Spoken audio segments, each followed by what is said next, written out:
A very good evening, everyone. Welcome to the free class organized by Destiny Star.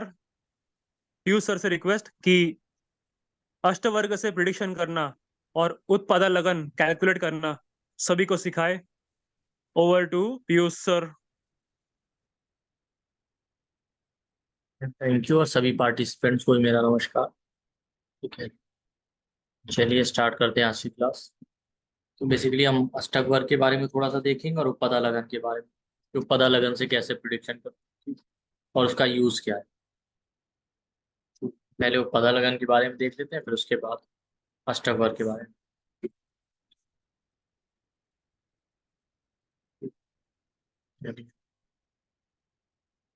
देखिए, उपपदा लगन जो हम लोग कैलकुलेट करते हैं ना, वो बेसिकली जेमिनी एस्ट्रोलॉजी के बाद आरूढ़ लगन कैलकुलेट करना और अलग अलग हाउस का आरूढ़ निकालना। इवन केवल हाउस का ही आरूढ़ नहीं निकाला जाता, ग्रहों का भी आरूढ़ निकाला जाता है। जैसे आपका सन कहाँ बैठा है, वो अपने हाउस से कितने हाउस आगे बैठा है, वहां से उसका भी आरूढ़ निकालते हैं। ये बेसिकली जेमिनी एस्ट्रोलॉजी का ही पार्ट है।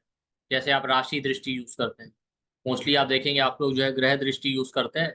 इसके अलावा राशि दृष्टि होती है, वो सब जेमिनी एस्ट्रोलॉजी का पार्ट है। वैसा नहीं कि पराशर में यूज नहीं होता, होता है, ठीक है, लेकिन हमको लगता है कि नहीं होता, तो हम कॉमनली उतना यूज नहीं करते। तो इसमें जो है हर एक हाउस का मारूट कैलकुलेट होता है। और हाँ, जिसका भी देखिए डाउट होगा वो आप नोट करते रहिएगा, लास्ट में सभी के क्वेश्चन आंसर दे देंगे। तो बीच में क्लास का फ्लो मत ब्रेक कीजिएगा, ठीक है, जो भी आपके डाउट। हाँ देखिए, तो होता क्या है कि हम अलग अलग हाउस का आरूढ़ निकालते हैं, ठीक है। जब आप फर्स्ट हाउस का आरूढ़ निकालते हैं तो उसको आरूढ़ लगन कह देते हैं, ठीक है। इसी तरीके से सेकंड हाउस का आरूढ़, थर्ड हाउस का आरूढ़, फोर्थ हाउस का, हर एक हाउस का हम आरूढ़ निकालते हैं, ठीक। तो जो ट्वेल्थ हाउस का आरूढ़ होता है वो हम उपपदा लगन कहते हैं, उसको उपपद लगन। वो हमारी मैरिज के बारे में बताता है। हाँ, पहली बात तो ये देखिए कि सेवंथ हाउस हम मैरिज के लिए देखते हैं, तो सेवंथ हाउस में और डिफरेंस क्या है, आखिर सेवंथ हाउस का आरूढ़ क्यों नहीं ले रहे हैं, ट्वेल्थ का ही क्यों ले रहे हैं, ठीक। और सेवंथ हाउस, ट्वेल्थ हाउस, आरूढ़ में और फिर नवांश में डिफरेंस क्या है, ये भी मैटर करता है। भाई उसमें से कौन सी चीज हमारे लिए इंपॉर्टेंट। तो देखिए, सेवंथ हाउस बेसिकली क्या है, वो आपकी पब्लिक लाइफ, ठीक है, पब्लिक लाइफ कहें या ओवरऑल जो भी लोग आपसे मिलते हैं वो सब सेवंथ हाउस, उसको हम सेवंथ हाउस से देखते हैं। लेकिन अब जितने लोग आपके पब्लिक लाइफ में आ रहे हैं वो आपसे मिलने, सबसे आपका कोई मैरिज हो ये कोई जरूरी नहीं हो। तो ये भी एक इम्पॉर्टेंट बात है। वो सेवंथ हाउस जो बताता है वो आपके मैरिज का फिजिकल पार्ट है, क्यों कि भाई लोग आएंगे, प्रपोजल आएंगे, तभी तो मैरिज हो। 100 लोग, 500 लोग, 1000 लोग आप मिलते हैं, उनमें से आपको थोड़ी पता होता है किससे आपका मैरिज हो जाए। बाकी सेवंथ हाउस इसके अलावा भी बहुत सारी चीजों को बताता है। सेवंथ हाउस आपका क्या कहते हैं, बिजनेस पार्टनर का भी, आपकी सोशल इमेज भी है। तो सेवंथ हाउस तो इंपॉर्टेंट है ही है। सेवंथ हाउस बेसिकली आपका एटीट्यूड, जो एक्सटर्नल एटीट्यूड है वो बताता है, आपके पार्टनर का जो एक्सटर्नल बिहेवियर है वो बता रहा है। वो सब हम सेवंथ हाउस।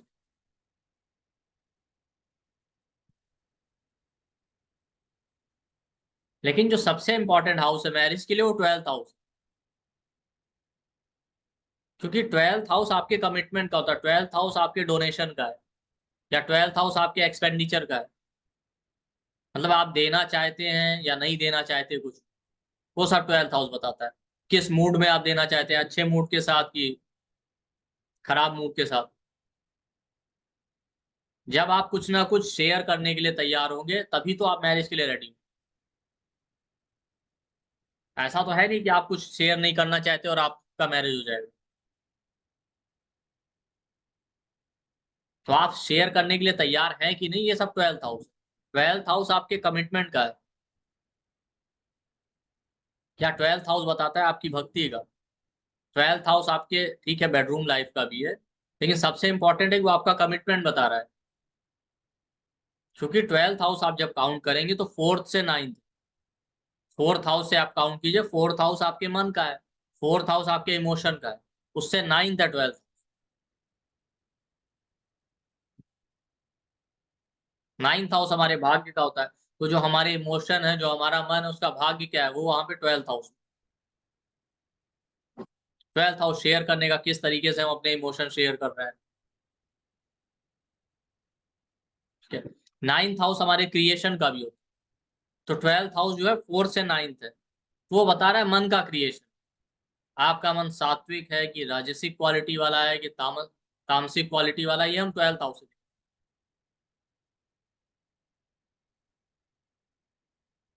तो सबसे ज्यादा इंपॉर्टेंट 12th हाउस है आपकी मैरिज, इसीलिए हम 12th हाउस का रूल लेंगे। 12th हाउस में जैसे प्लेनेट बैठे होंगे भाई, आप किसी से मैरिज करेंगे, ठीक है, आपके पास बहुत सारे लोग हैं, ठीक है, आप इन जनरल लोगों से मिलते हैं, हर इंसान मिलता है, स्कूल में गए, कॉलेज में गए, वर्क प्लेस पे गए, ठीक है। मैरिज उसी से करेंगे जो इमोशनली आपके मन को इन्फ्लुएंस। तो 12th हाउस में बैठे प्लेनेट बताते हैं कि किस तरह की चीजें ऐसी हैं जो आपके, या कौन सी क्वालिटीज ऐसी जो आपके मन को इन्फ्लुएंस कर रही है। अगर वहां सात्विक प्लेनेट है, जुपिटर, सन, मून, तो सात्विक क्वालिटी वाली चीजें होंगी। अगर तमस और रजस है, तो उस तरह की चीजें आपको अफेक्ट करेंगी।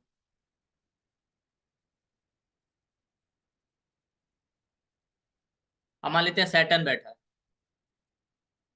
इसीलिए तमस वाले जो प्लेनेट होते हैं वो कहीं ना कहीं ब्लॉकेज क्रिएट करते हैं।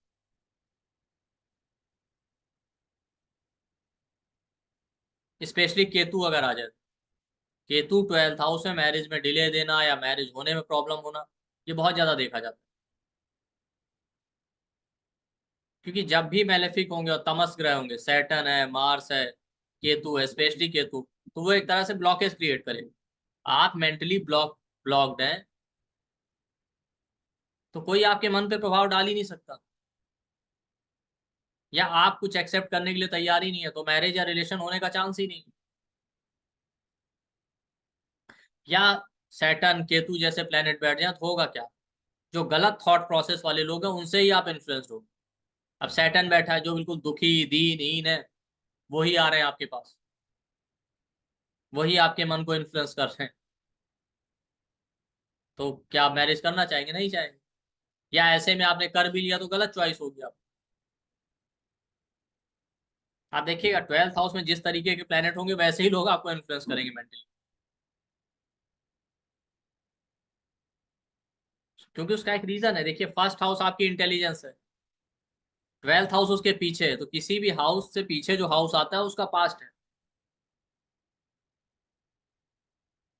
तो 12th हाउस जो है आपका फर्स्ट हाउस, यानी जो लगन है उसका पास्ट। और 4 से 9th भी है। तो अगर आपका मन ही गलत डायरेक्शन में, आपका थॉट प्रोसेस गलत डायरेक्शन में, तो आपका फर्स्ट हाउस भी वैसे ही बिहेव करेगा। आप बहुत से लोगों के चार्ट में देखिएगा जिनके मैरिज में डिले हुआ, या मैरिज हो गया उसमें प्रॉब्लम आ रहा, उसमें आपको बहुत बार 12th हाउस में केतु बैठा होगा तो उसका रोल मिलेगा। क्योंकि केतु एक तमस प्लेनेट है, वो भी ब्लॉकेज क्रिएट करता है। ऐसे लोग जल्दी कमिटमेंट करने के लिए तैयार ही नहीं होते, 12th हाउस केतु वाले।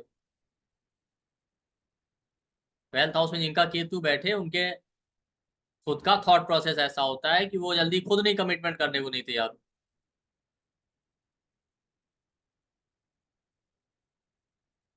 तो कोई भी अच्छे से अच्छा भी इंसान आ जाए ना, उनके ऊपर ज्यादा इन्फ्लुएंस नहीं पड़ता।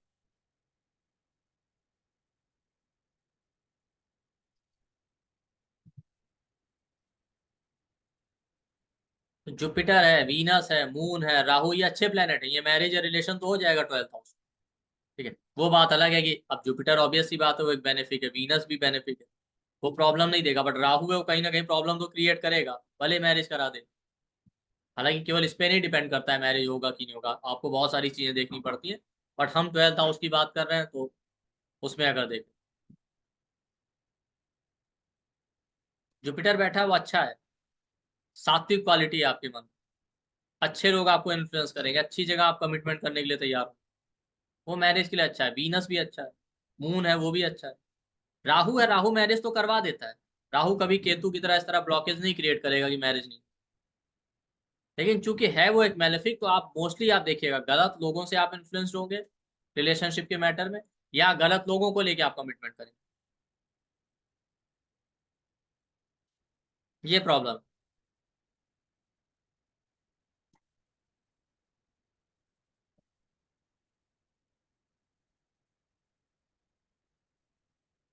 इसमें सबसे ज्यादा प्रॉब्लम क्रिएट करते हैं सैटर्न और केतु। केतु बुरी तरीके से ब्लॉकेज क्रिएट करता है, सैटर्न भी कहीं ना कहीं प्रॉब्लम देता है। सैटर्न एक तरह का अननोन फियर पैदा कर देता है, तो आप नहीं कमिट कर पा रहे।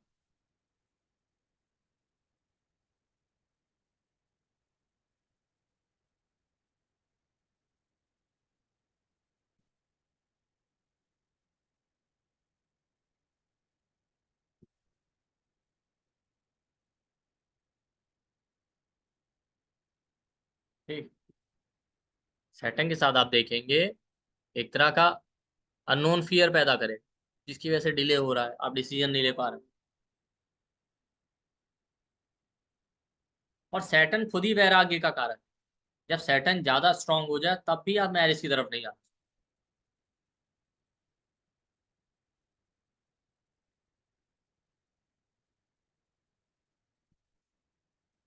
अच्छा, ये तो हो गया 12th हाउस का एक रीजन, हम बात तो हमें पता लगा।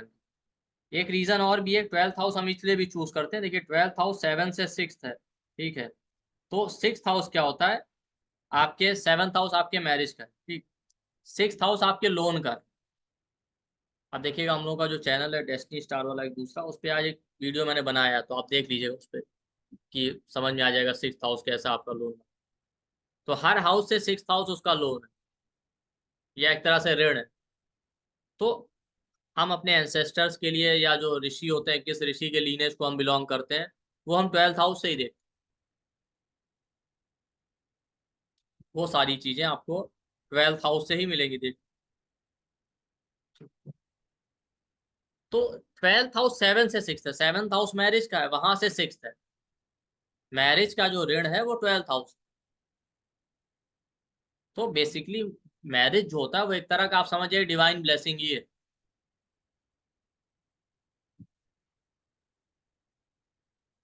क्योंकि आप बहुत सारे लोगों के केस में देखेंगे सब कुछ अच्छा है फिर भी मैरिज नहीं हो रहा, मैरिज हो गया तो मैरिड लाइफ नहीं चल रहा है।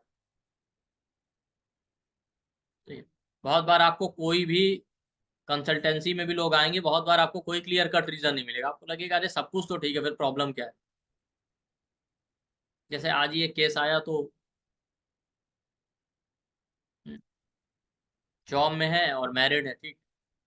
तो उनके 2 बच्चे भी।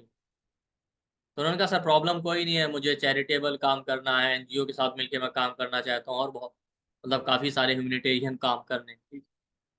सब कुछ सही। तो मैंने कहा प्रॉब्लम क्यों, तो उन्होंने अब उन्होंने क्या किया कि मेरी वाइफ का कहना है कि मैंने तो मैरिज ही पैसे के लिए किया, पैसा दे के ही मैरिज चला। तो इसमें आप कोई क्लियर कट आपको कोई प्रॉब्लम नहीं दिखेगा ना भाई, सब कुछ ठीक ठाक चल रहा है फिर भी।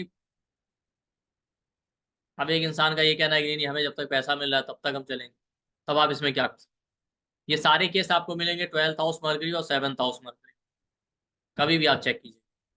मतलब ऐसा नहीं कि 7th हाउस मरकरी वाला हर इंसान ऐसे ही करे, लेकिन अगर आपके चार्ट में डिवोर्स या सेपरेशन की योग है तो बात वहां तक पहुंच जाएगी, डाइवोर्स की, जैसे उस चार्ट में थे। अदरवाइज नहीं है डाइवोर्स या सेपरेशन के योग, तो आप देखिए मैंने वीडियो में भी कई बार बताया है, 7th हाउस में मरकरी हो, आपका मैरिज पैसे का इन्वॉल्वमेंट है आपके मैरिज। मान लेते हैं आपका पार्टनर बहुत कमिटेड, नहीं भी छोड़ना चाहता, लेकिन बैक ऑफ द माइंड में कुछ ना कुछ तो कैलकुलेशन रहेगा कि पैसा मिल जाएगा इस मैरिज में, प्रॉपर्टी मिल जाएगी, पीआर मिल जाए, वीजा मिल जाए, कोई ना कोई चीज ऐसी फाइनेंशियल स्टेबिलिटी आ जाएगी। या आप वर्किंग है तो मैरिज कर लिया कि भाई कर लेते हैं तो इससे हमारा फाइनेंशियल कंडीशन सुधर जाएगा, कुछ ना कुछ तो आप देखेंगे।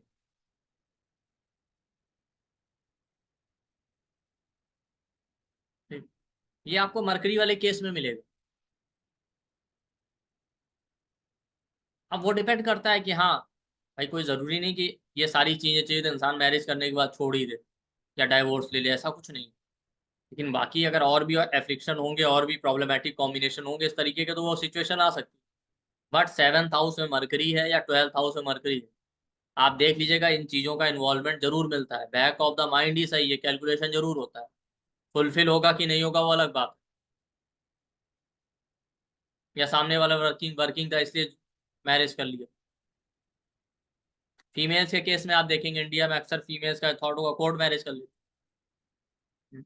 क्योंकि मर्करी डॉक्यूमेंट है, वेल्थ का कारक, उनको लगता है इतना पैसा कौन खर्च करेगा, करना भी नहीं चाहिए, तो हम जो है कोर्ट मैरिज कर लेते। मतलब पैसे का इन्वॉल्वमेंट थॉट जरूर रहेगा, मर्करी होगा।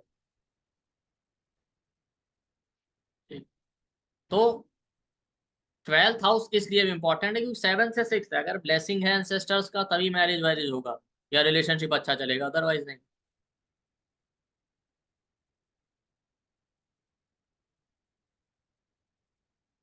ठीक। और हम देखिए जो भी हमारा ऋण है ना, पास्ट लाइफ का या कुछ भी, वो हम दो ही तरीके से पे कर सकते हैं। या तो आप संन्यास के मार्ग पे चले जाए, वैराग, तो 12th हाउस का कारक सेट है।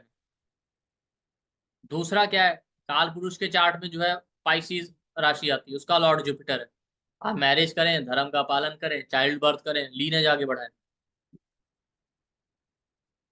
इसलिए भी हम 12th हाउस का ही आरूढ़ ले रहे हैं, 7th का नहीं।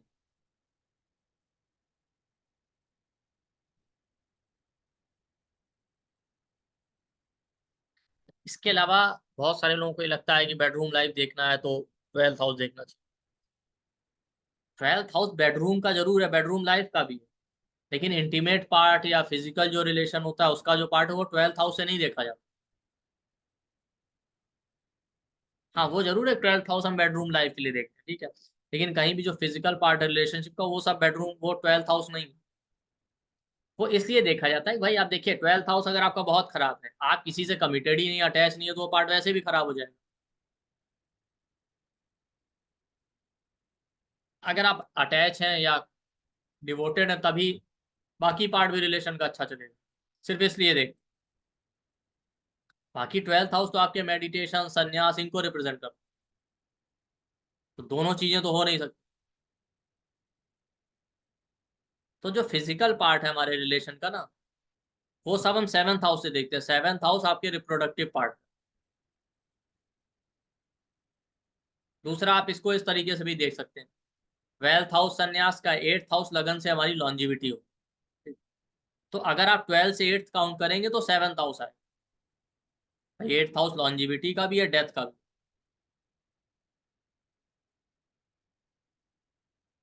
तो 12th हाउस का डेथ है 7th हाउस। जब आप सेक्सुअल पार्ट इन सारी चीजों में ज्यादा इन्वॉल्व होंगे तो ऑब्वियस सी बात है कि आप संन्यास और इन चीजों में थोड़ी जा पाएंगे। जब भी हम स्पिरिचुअल पार्ट के लिए चार्ट देखते हैं तो उसका लॉन्जिविटी जो हम 7th हाउस से देखते हैं, क्योंकि 12 से 8। इसके अलावा हम 8th हाउस देखते हैं, क्यों? क्योंकि 8th हाउस जो है 7 से 2 है, उसको सस्टेन करता है। 7th और 8th हाउस देखा जाता है। 12th हाउस तो ठीक है, हाँ बेडरूम लाइफ का जरूर है, बाकी उसका इतना रोल नहीं है।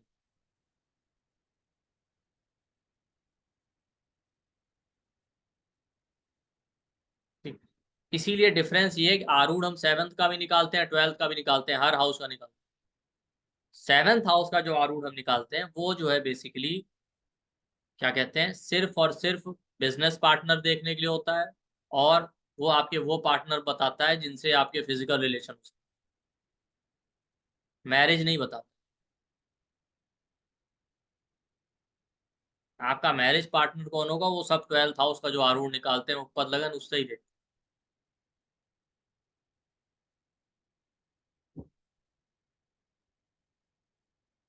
तो ये डिफरेंस है। 7th हाउस का आरूढ़ हम देखते जरूर है, लेकिन वो मैरिज पार्टनर नहीं बताता है। हाँ ठीक है, आपके बिजनेस पार्टनर हो गए, आपके वो पार्टनर जिनसे आपका इंटीमेट रिलेशन वो सब हो सकता है, वो सब 7th हाउस।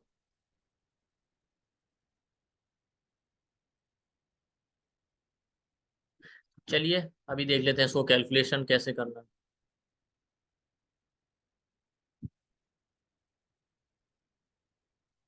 ठीक है, आरूढ़ किसी भी हाउस का निकालना है, जैसे हम आज 12th हाउस की बात कर रहे हैं, पर इन जनरल किसी भी हाउस का आरूढ़ निकालना है तो उसके लिए आपको क्या करना है, बहुत सारे मेथड है, ठीक है। कुछ लोग एक्सेप्शन फॉलो करते हैं, कुछ लोग नहीं करते, इसके अलावा भी करते हैं, लेकिन जो मोस्ट कॉमन मेथड है वो ये है कि आप देखिए किसी भी हाउस का लॉर्ड कहाँ बैठा। चाहे हम 12th हाउस की बात कर रहे हैं तो 12th लॉर्ड कोई ले लेते, 12th लॉर्ड कहाँ बैठा हुआ है आपके चार्ट में ये देखना, और सिर्फ लगन चार्ट। ठीक है, जितनी चीजें मैं बताऊंगा उतने पे ही फोकस कीजिए, क्योंकि होता क्या है कि आप लोग खुद ही हाइपोथेटिकल क्वेश्चन क्रिएट करते रहते हैं और डाउट ऐसा हो जाए तो हो जाए। देखिए, दो चीजें हैं, मैं भाई कई बार क्लास में कह चुका हूँ, जितनी चीजें बताई जा रही हैं या तो उतना ही होगा, उसके अलावा होगा ही नहीं तो मैंने बताया नहीं। ठीक है, या मेरी नॉलेज में नहीं, दो में से एक ही हो सकता है। क्योंकि ऐसा नहीं कि अगर कुछ होगा और मुझे पता हो तो मैं छुपा लूंगा, चाहे फ्री क्लास हो चाहे पेड। तो सिर्फ और सिर्फ इसको लगन चार्ट में देखना, मून चार्ट में भी नहीं देखना, नवांश में भी नहीं देखना, और कहीं नहीं देखना। ठीक है, तो मान लेते हैं हम 12th हाउस की बात कर रहे हैं, तो देखिए 12th लॉर्ड कहाँ बैठा, जहां 12th लॉर्ड बैठा है 12th हाउस से वहां तक काउंट कीजिए। ठीक, फिर वहीं से उतने हाउस और आगे काउंट कर। ठीक है, इस पे एक पूरा वीडियो भी बनाया कल मैंने, पूरे 1 घंटे का। उसमें भी मैंने यूट्यूब पे, आप देखिए कि लेटेस्ट वीडियो है, वो पता लगा, उस पर भी मैंने 12 राशियों को एक्सप्लेन किया है, बहुत सारी चीजें बताई हैं, मैरिज में डिले होने की, मैरिड लाइफ खराब होने की, और कैलकुलेशन भी समझा। ठीक है, आज भी हम कुछ चीजें स्टडी करेंगे उसके अलावा। तो 12th हाउस का लॉर्ड जहां बैठा है 12th हाउस से वहां तक काउंट कीजिए, उसके बाद वहां से उतने ही हाउस और आगे काउंट, जो रिजल्टेंट हाउस आएगा वो आपका उत्पाद लगन हो जाएगा। सेम यही चीज जो है किसी भी हाउस का आरूढ़ निकालने के लिए यही मेथड फॉलो। ठीक, अब इसमें एक्सेप्शन भी है। एक्सेप्शन ये है कि आपने आरूढ़ निकाल तो लिया, ठीक, मान लेते हैं, तो एक्सेप्शन ये है कि कभी भी आरूढ़ किसी भी हाउस का अपने हाउस में या अपने से 7th हाउस में नहीं हो सकता। ठीक है, उसका भी मैं आपको रीजन बता देता हूँ। आरूढ़ जो होता है बेसिकली वो एक तरीके से माया है। रियलिटी तो आपका लगन चार्ट है, किसी भी हाउस का जो आरूढ़ होता है वो एक तरीके से माया रिप्रेजेंट करता है, या वो चीजें हैं जो मैनिफेस्ट हो रही हैं, दिखाई दे रही हैं सिर्फ। ठीक, जैसे फर्स्ट हाउस आपका रियल बिहेवियर, फर्स्ट हाउस का आप आरूढ़ निकाल लेते हैं, उसमें जो राशि आती है वो आपका मैनिफेस्टेशन है, किस तरीके से आप लोगों के सामने खुद को प्रेजेंट कर रहे हैं, या लोगों का परसेप्शन क्या आपको लिख। जैसे मान लेते हैं आपका लगन तो कैंसर है, आप हैं बहुत इमोशनल और केयरिंग, लेकिन आरूढ़ लगन आ गया आपका कैप्रिकॉर्न, लोगों को ये लगेगा इंसान बहुत हार्ड वर्किंग है, बिल्कुल इमोशनलेस, और आप भी खुद पब्लिकली ऐसा ही प्रेजेंट करेंगे, पब्लिक इमेज दिखाता है।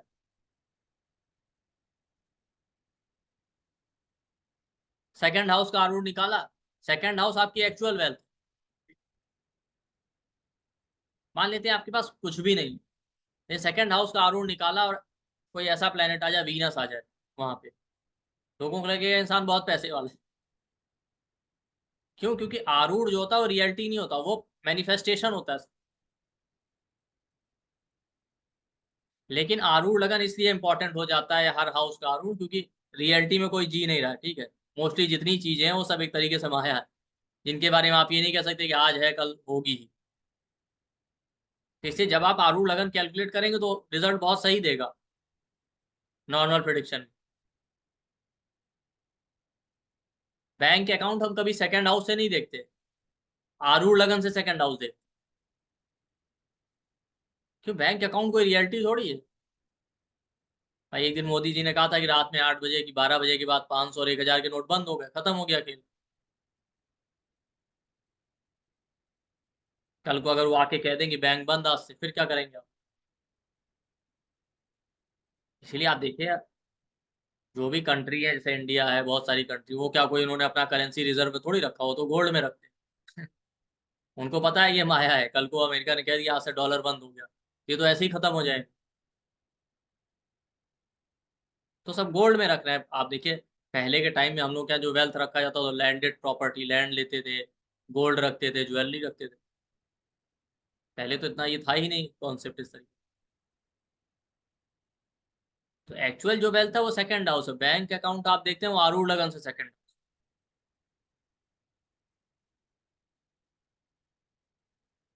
तो किसी भी हाउस का आरूढ़ जो होता है वो एक तरीके से मैनिफेस्टेशन है, परसेप्शन है, या आप पब्लिक इमेज कह सकते हैं, लोगों को इस तरीके से दिख रहा है। रियलिटी है कि नहीं वो अलग बात है। ठीक, अब इसी तरीके जैसे आपका आरूढ़ लगन है, आप कभी भी आरूढ़ लगन चेक कीजिए, आप देखिएगा आपका जो लगन में साइन बैठा हो, जो आरूढ़ लगन में है, लोगों के अंदर आपका इमेज ऐसा ही है। ठीक, आप मैरिड लाइफ में भी एक बात देखिए ना, बहुत सारे लोग, ज्यादातर लोगों के मैरिड लाइफ का प्रॉब्लम जो आज के टाइम मिलेगा वो क्या मिलता है, आप देखेंगे पब्लिकली लगेगा वो आदमी बहुत अच्छा है, लेकिन पर्सनली आप उनके पार्टनर से पूछ के देखिए, उनके क्लोज लोगों से पूछ के देखिए, तो आपको पता चलेगा कि अपोजिट है बिल्कुल भी। ठीक। अब ऐसे और बहुत बार आपको ऐसा लगेगा कि अरे इस इंसान का मैरिज हो कैसे गया, क्योंकि मैरिज भी सोशल इमेज पे बेस्ड है। सेवंथ हाउस भी आपकी पब्लिक इमेज है। अगर आप आरूढ़ नहीं निकालते हैं तो सेवंथ हाउस आपकी पब्लिक इमेज बताता है। आप सेवंथ हाउस में बैठे प्लेनेट देखिए, वो बताएगा कि लोग आपके बारे में क्या सोचते हैं। अब आपका जुपिटर है तो लोगों को लगेगा बहुत नॉलेजेबल इंसान है कि नहीं है, वो फर्स्ट हाउस है। ठीक। आपका मार्स बैठ जाए सेवंथ हाउस, लोगों को लगेगा ये इंसान हमेशा झगड़ा करता रहता है। कर रहे हैं कि नहीं कर रहे, वो सब फर्स्ट हाउस का पार्ट। इसलिए आप देखिए सेवंथ हाउस में जो मेलेफिक बैठे होते हैं तो अच्छे होते हैं, लेकिन किस लिए? सेवंथ हाउस में जब मेलेफिक बैठते हैं तो आपकी पर्सनल लाइफ खराब कर देते हैं, पब्लिक लाइफ बहुत अच्छी होती है। अगर आपका मार्स बैठे ना सेवंथ हाउस में, तो होगा क्या कि आपकी पर्सनल लाइफ तो खराब है, आपकी मैरिड लाइफ खराब है, सब कुछ है ठीक है, पब्लिक लाइफ अच्छी है। अब यहाँ पे आप डिफरेंस देखिए, क्या सेवंथ हाउस में मेलेफिक बैठ जाए, आपकी पर्सनल लाइफ खराब होगी, पब्लिक लाइफ अच्छी होगी, पब्लिक इमेज लेकिन खराब होगी, पब्लिक लाइफ अच्छी। सेवंथ हाउस में बेनिफिक बैठे, पर्सनल लाइफ अच्छी है, पब्लिक लाइफ खराब है, लेकिन पब्लिक इमेज अच्छी है।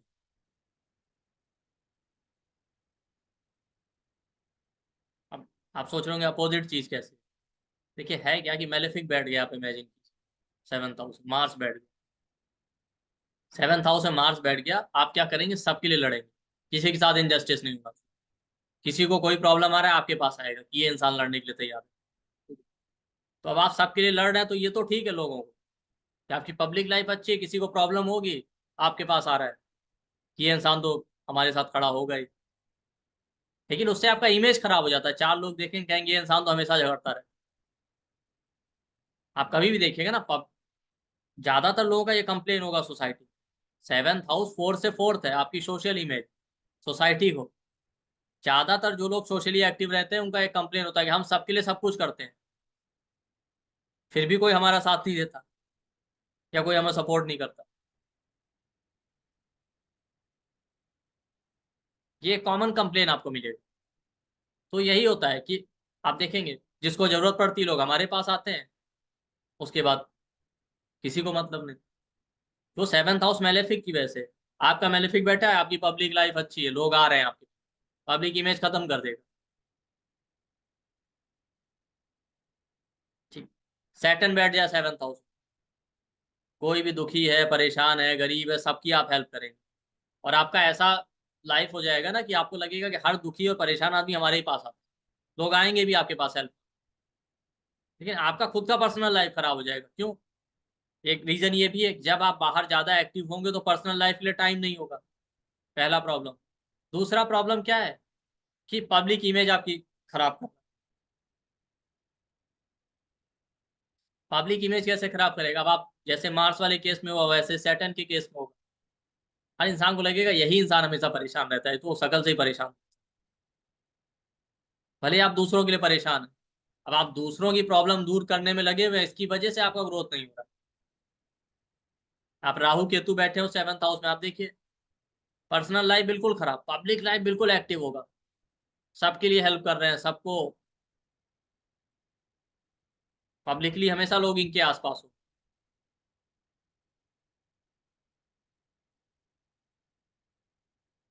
जिसका भी मेलेफिक हो सेवंथ, बाकी अब वो इंसान अच्छा है बुरा, वो तो फर्स्ट हाउस होता है। हम मान लेते हैं आपका बेनिफिक बैठा है मुंह, पब्लिक इमेज आपका अच्छा है, मैरिज तो हो गया। फर्स्ट हाउस में आपका सैटर्न मार्स बैठ गया, इंसान का एक्चुअल बिहेवियर तो ऐसा ही है, सैटर्न मार्स वाला, पब्लिकली वो बहुत अच्छा दिख रहा था, मैरिज यहाँ पब्लिक इमेज पे ही होता है। भाई किसी ने रिकमेंड किया, प्रपोजल आया, सोशल मीडिया के थ्रू आया, कैसे भी आया ना, वो पब्लिक इमेज का ही पार्ट। तो होने के बाद आपको पता चले।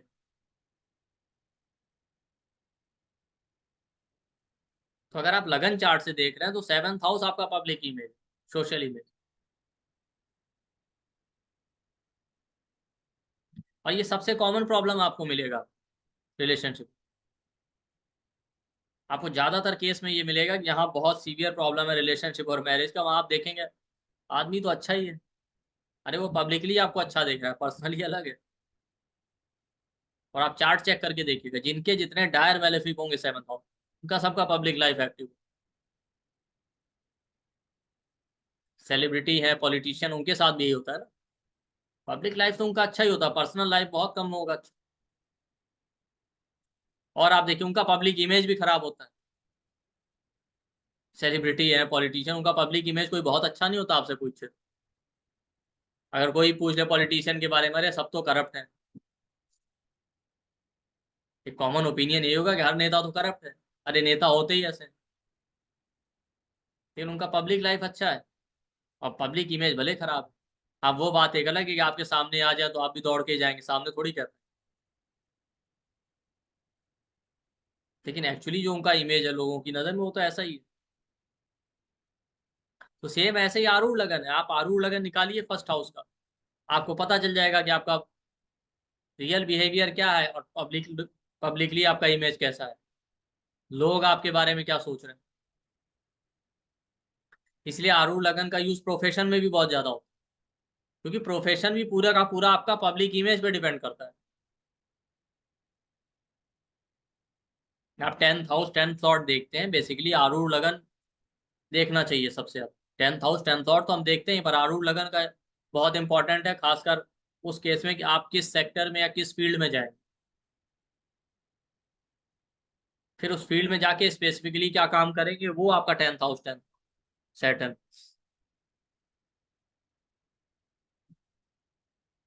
क्योंकि मान लेते हैं आप एस्ट्रोलॉजर हैं, पब्लिक इमेज आपका नहीं है एस्ट्रोलॉजर वाला, तो कोई आपके पास आएगा ही नहीं। भाई अगर लोगों का माइंडसेट ऐसा बन गया कि नहीं इस आदमी को कुछ नहीं आता है, फिर थोड़ी आएंगे आपके पास बहुत नॉलेज होगा। और खासकर आज के टाइम पे जहाँ मार्केटिंग और ये सारी चीजें बहुत इंपॉर्टेंट हो गई, तब तो आपको अपना इमेज मेंटेन करना ही पड़ेगा। और आप देखिए बहुत सारे लोग ऐसे हैं जिनको कुछ भी नहीं आता, उनका इमेज ऐसा है कि लोगों की भीड़ लगी हुई है उनके पास, वो आरूढ़ लगन है।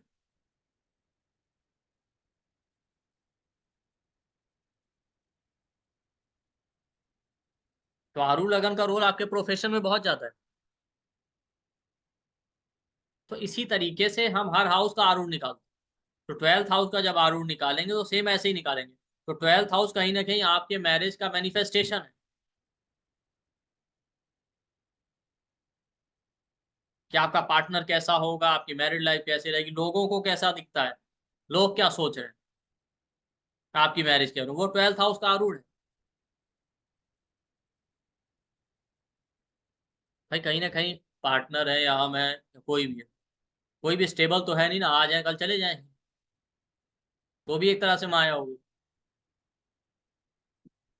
तो आप 7th हाउस देखते हैं, जब आप आरूढ़ लगन निकालना देखेंगे ना 12th हाउस का यानी ऊपर लगन, तो आपको समझ में आएगा कि ये ज्यादा इंपॉर्टेंट है, ज्यादा इफेक्टिवली आपको रिजल्ट दे रहा है। क्योंकि यहाँ कोई सन्यासी नहीं बैठा हुआ है कि आप देखिए। तो 12th हाउस का लॉर्ड जहां बैठा है वहां तक काउंट कीजिए, फिर वहां से उतने हाउस और आगे काउंट, वो जो हाउस आएगा वो आपका उपपद लगन हो जाएगा। बट कभी भी किसी भी हाउस का आरूढ़, चाहे वो उपपद लगन निकालें या कोई भी आरूढ़ निकालें, वो कभी अपने हाउस में अपने से 7th हाउस में नहीं हो सकता। अगर वो अपने हाउस में अपने से 7th हाउस में आ जाए, तो वहां से 10 हाउस और आगे काउंट, तब जो हाउस आएगा वो आपका उपपद लगन कहलाएगा। लेकिन 10 हाउस कहाँ से काउंट करना है ध्यान रखिएगा। पहले जो हमने अभी मेथड अप्लाई किया उससे आप उपपद लगन कैलकुलेट कर लीजिए, फिर उसके बाद अगर निकालने पे अगर वापस 12th हाउस में या 6th हाउस में आ जाए, मतलब वहां से 7th, तब वहीं से 10 हाउस ऐड कीजिए, और यही रूल हर हाउस पे लगेगा।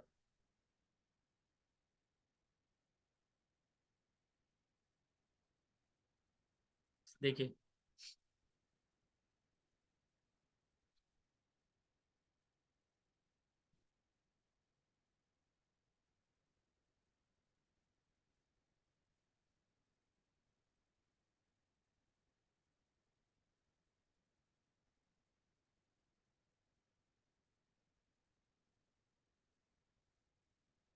ठीक, जैसे इस चार्ट में देखिए 12th लॉर्ड, सॉरी पहले इसमें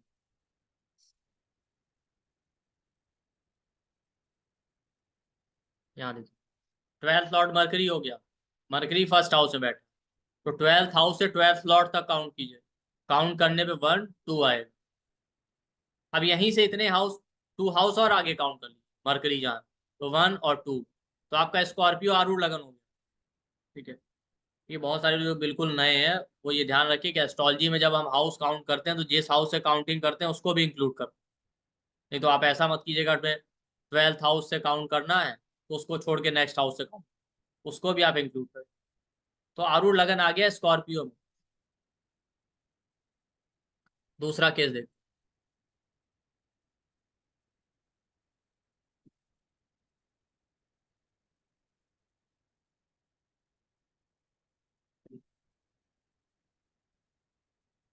जैसे यहाँ पे देख 12th लॉर्ड सन 12th हाउस में बैठा, तो यहीं से काउंटिंग स्टार्ट करेंगे तो 1 आएगा, 12th हाउस ही हमारा आरूढ़ होगा। अब एक्सेप्शन क्या है देखिए, अब यहाँ पे 12th हाउस आरूढ़ तो हो गया, लेकिन एक्सेप्शन यही कहता है कि 12th हाउस और वहां से 7th हाउस यानी 6th हाउस कभी आपका उपपद लगन नहीं हो सकता।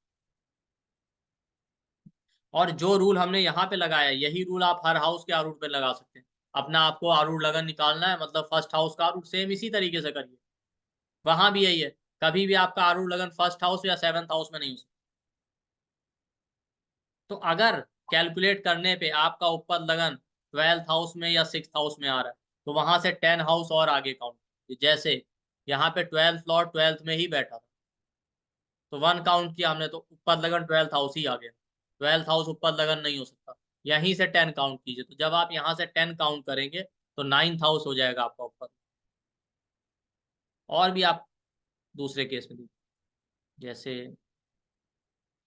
इस चार्ट में देखिए 12th Lord Venus fifth fourth sorry third house में बैठा, यहाँ से काउंट कीजिए 1 2 3 4, यहाँ से 4 और काउंट कीजिए 1 2 3 4, तो 6th हाउस आपका आ गया उपपद लगन। तो हमारा एक्सेप्शन क्या कहता है, 12th हाउस और वहां से 7th हाउस में नहीं हो सकता, तो यही 6th हाउस से आप 10 काउंट करेंगे, तो 7 8 9 10, जब 10 काउंट करेंगे तो थर्ड हाउस आपका उपपद लगन आएगा। यहाँ पे देखिए 12th लॉर्ड मून 9th में बैठे, काउंट कीजिए आप 7 8 9 10, यहाँ से 10 और काउंट करेंगे, जब 10 काउंट करेंगे तो 6th हाउस आ जाएगा उपपद लगन। हमारा एक्सेप्शन कहता है 6th और 12th में हो नहीं सकता, तो यहाँ से फिर 10 काउंट कीजिए 6th हाउस से, तो थर्ड हाउस आपका उपपद लगन। ठीक, बाकी यहाँ पे कोई एक्सेप्शन है, तो इस तरीके से आपको देख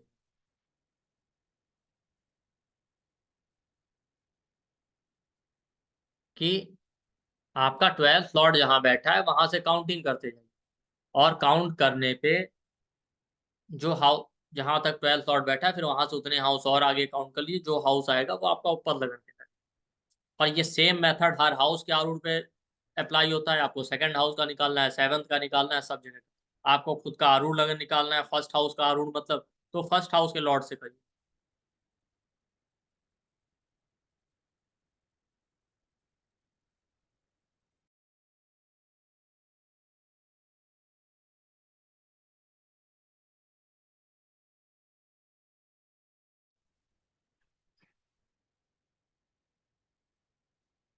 अब इसका यूज क्या है, देखिए एक्चुअली आप 7th हाउस से पार्टनर देखते हैं, 7th हाउस एक्सटर्नल बिहेवियर या 7th हाउस बताता है क्या कहते हैं फिजिकल स्टेटस आपके में, लेकिन 12th हाउस का जो ऊपर लगन होता है ना, वहां जो राशि या प्लेनेट आ जाए, या 12th हाउस सॉरी उपपद लगन निकालने पे उपपद लगन में जो राशि या प्लेनेट आ जाए वो बताता है आपके पार्टनर का बिहेवियर, वो बिहेवियर जो मैनिफेस्ट हो रहा है एक्चुअली, जो आपको दिखेगा।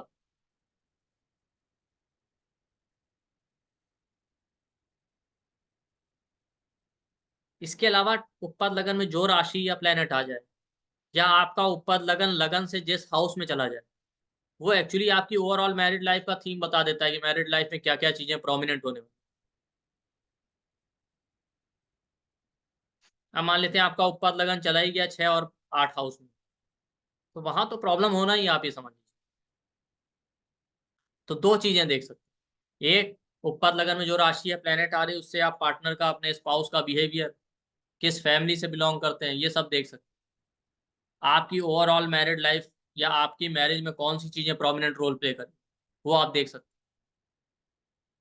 तो इसको आप तीन तरीके से देखिएगा, वहां राशि और प्लेनेट भी देखिए और लगन से किस हाउस में पड़ रहा है, क्योंकि एक्चुअली जो भी चीजें होंगी वो होनी तो लगन के ही प्रोस्पेक्ट, रियलिटी वही है। जैसे आप देखिए उत्पाद लगन कैलकुलेट कीजिए, आपके 8th हाउस में आ जाए, कुछ ना कुछ सीक्रेसी जरूर होगा मैरिज।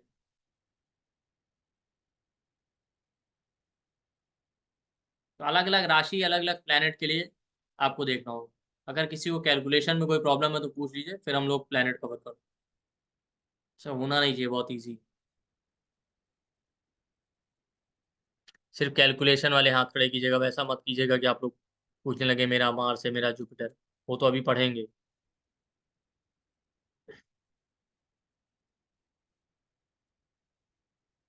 ठीक है, सुषमा जी बताएं आपको क्या प्रॉब्लम है कैलकुलेशन। सर जैसे अपन 12th हाउस में समझो अपना सन बैठा हुआ है, 5th समझ गया। राशि है और सन बैठा हुआ है, तो अपन वहां से काउंट करना है कि फर्स्ट हाउस से काउंट करना है? नहीं, 12th हाउस का लॉर्ड अगर 5th हाउस में बैठा है तो 12th हाउस से 5th हाउस तक काउंट कीजिए, फिर 12th 5th में ही हाउस का। बैठा है सन और 5th राशि है। 12th में ही हमें, हाँ 5th राशि है तो 12th में ही सन बैठा, तो आपका उत्पन्न लगन 12th हाउस आ गया। लेकिन अब 12th हाउस उत्पन्न लगन हो नहीं सकता, तो वहीं से 10 और काउंट कर। अच्छा, यानी आपका कहने का मतलब ऐसा है कि अपने को 12th हाउस में जो राशि बैठी है उसका लॉर्ड कौन से हाउस में बैठा है, वहां से 7th हाउस, जितने लॉर्ड अपन ने काउंट किए जहां लॉर्ड बैठा है वहां, उतने ही आगे जो हाउस काउंट करेंगे वो आरूढ़ लग्न होएगा अपना। वो उत्पन्न लगन होगा 12th हाउस। अच्छा, आपकी आवाज कट रही है। Okay sir, thank you. ठीक है, थैंक यू। वैभव जी आप बताएं आपको क्या doubt. Thank you sir. Thank you sir. ठीक है, थैंक यू। वैभव जी आप बताएं। हाँ सर, नमस्ते सर। नमस्ते। मुझे ये पूछना है सर, रेट्रो का मतलब रेट्रो में काउंट का कुछ इफेक्ट नहीं ना आता है? अरे भैया, अभी तो मैंने यही कहा था कि अगर ऐसा कुछ होगा तो मैं पहले ही बता दूंगा। जब एक्सेप्शन बताया तो रेट्रो में ही बताया था, ऐसा कुछ नहीं रेट्रो, ठीक है। Thank you sir. अब देखिए, इसीलिए मैंने क्लियर कर लिया था कि एक एक चीज नहीं बताया कि रेट्रो होगा कि कम्बस्ट होगा, कल को कोई पूछेगा भी, ठीक है। तो मैंने क्लियर कर दिया कि यही रूल है, उसमें रेट्रो से कोई लेना देना, ठीक है। इसे प्लीज ये क्वेश्चन मत लाइएगा, अच्छा कम्बस्ट हो जाएगा तो काउंटिंग में कोई परिवर्तन आ जाएगा। जहाँ है काउंटिंग और कैलकुलेशन यही है, ठीक है, इसमें और कुछ नहीं करना। ठीक, आप बताएं। Next iPad. कैलकुलेशन का पार्ट इतना ही है, उसमें और कोई कंफ्यूजन। सर ये उपपद लग्न कैसे करते हैं ये बताइए ना एक बार, मैं मेरे ऊपर से गया वो उसमें कुछ कैसे। नहीं है, तो इतना सिंपल है कि 12th लॉर्ड जहां बैठा है 12th हाउस से वहां तक काउंट कर लीजिए, जितने हाउस आ रहे हैं, फिर वहां से उतने ही हाउस और आगे काउंट कर लीजिए, वो आपका उपपद लगन हो जाएगा। Okay, got it sir, thank you so much. Next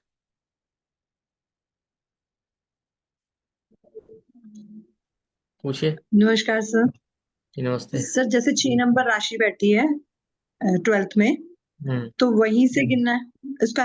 उसका जो डिपॉजिटर है वो बैठा है 10th हाउस में, भाई ऑब्वियस सी वहीं बात है, तक मैंने गिनना क्या, है। राशि से मतलब ही नहीं, राशि का तो सिर्फ हमको लॉर्ड देखना, काउंटिंग ले राशि से क्या मतलब। हमको सिर्फ ये ओके, देखना है 12th हाउस में जो राशि आ गई उसका लॉर्ड जहां बैठा है, उसके बाद वहीं 12th हाउस से वहां तक काउंटिंग काउंट, करना, बस। फिर उससे आगे उतने ही हाउस काउंटिंग करने हैं और। हाँ बस। ठीक है sir, thank you. Shruti next. जी बोलिए। सर जैसे कि अगर एक मैं दो डाउट है मेरे, एक तो अगर जैसे उपपद लगन निकालना है तो 6th या 12th नहीं आना चाहिए, और अगर आरूढ़ लग्न निकालना है तो 7th और फर्स्ट हाउस नहीं आना चाहिए, राइट।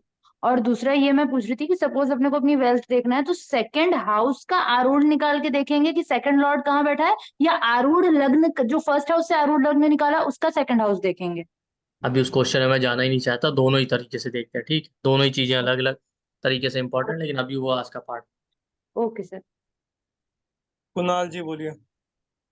कैलकुलेशन वाला जो पार्ट है सिर्फ वही लोग भी हैंड रेस कीजिए, बाकी क्वेश्चन आंसर भी लास्ट में लेंगे, भी बहुत लंबा क्लास बचा है।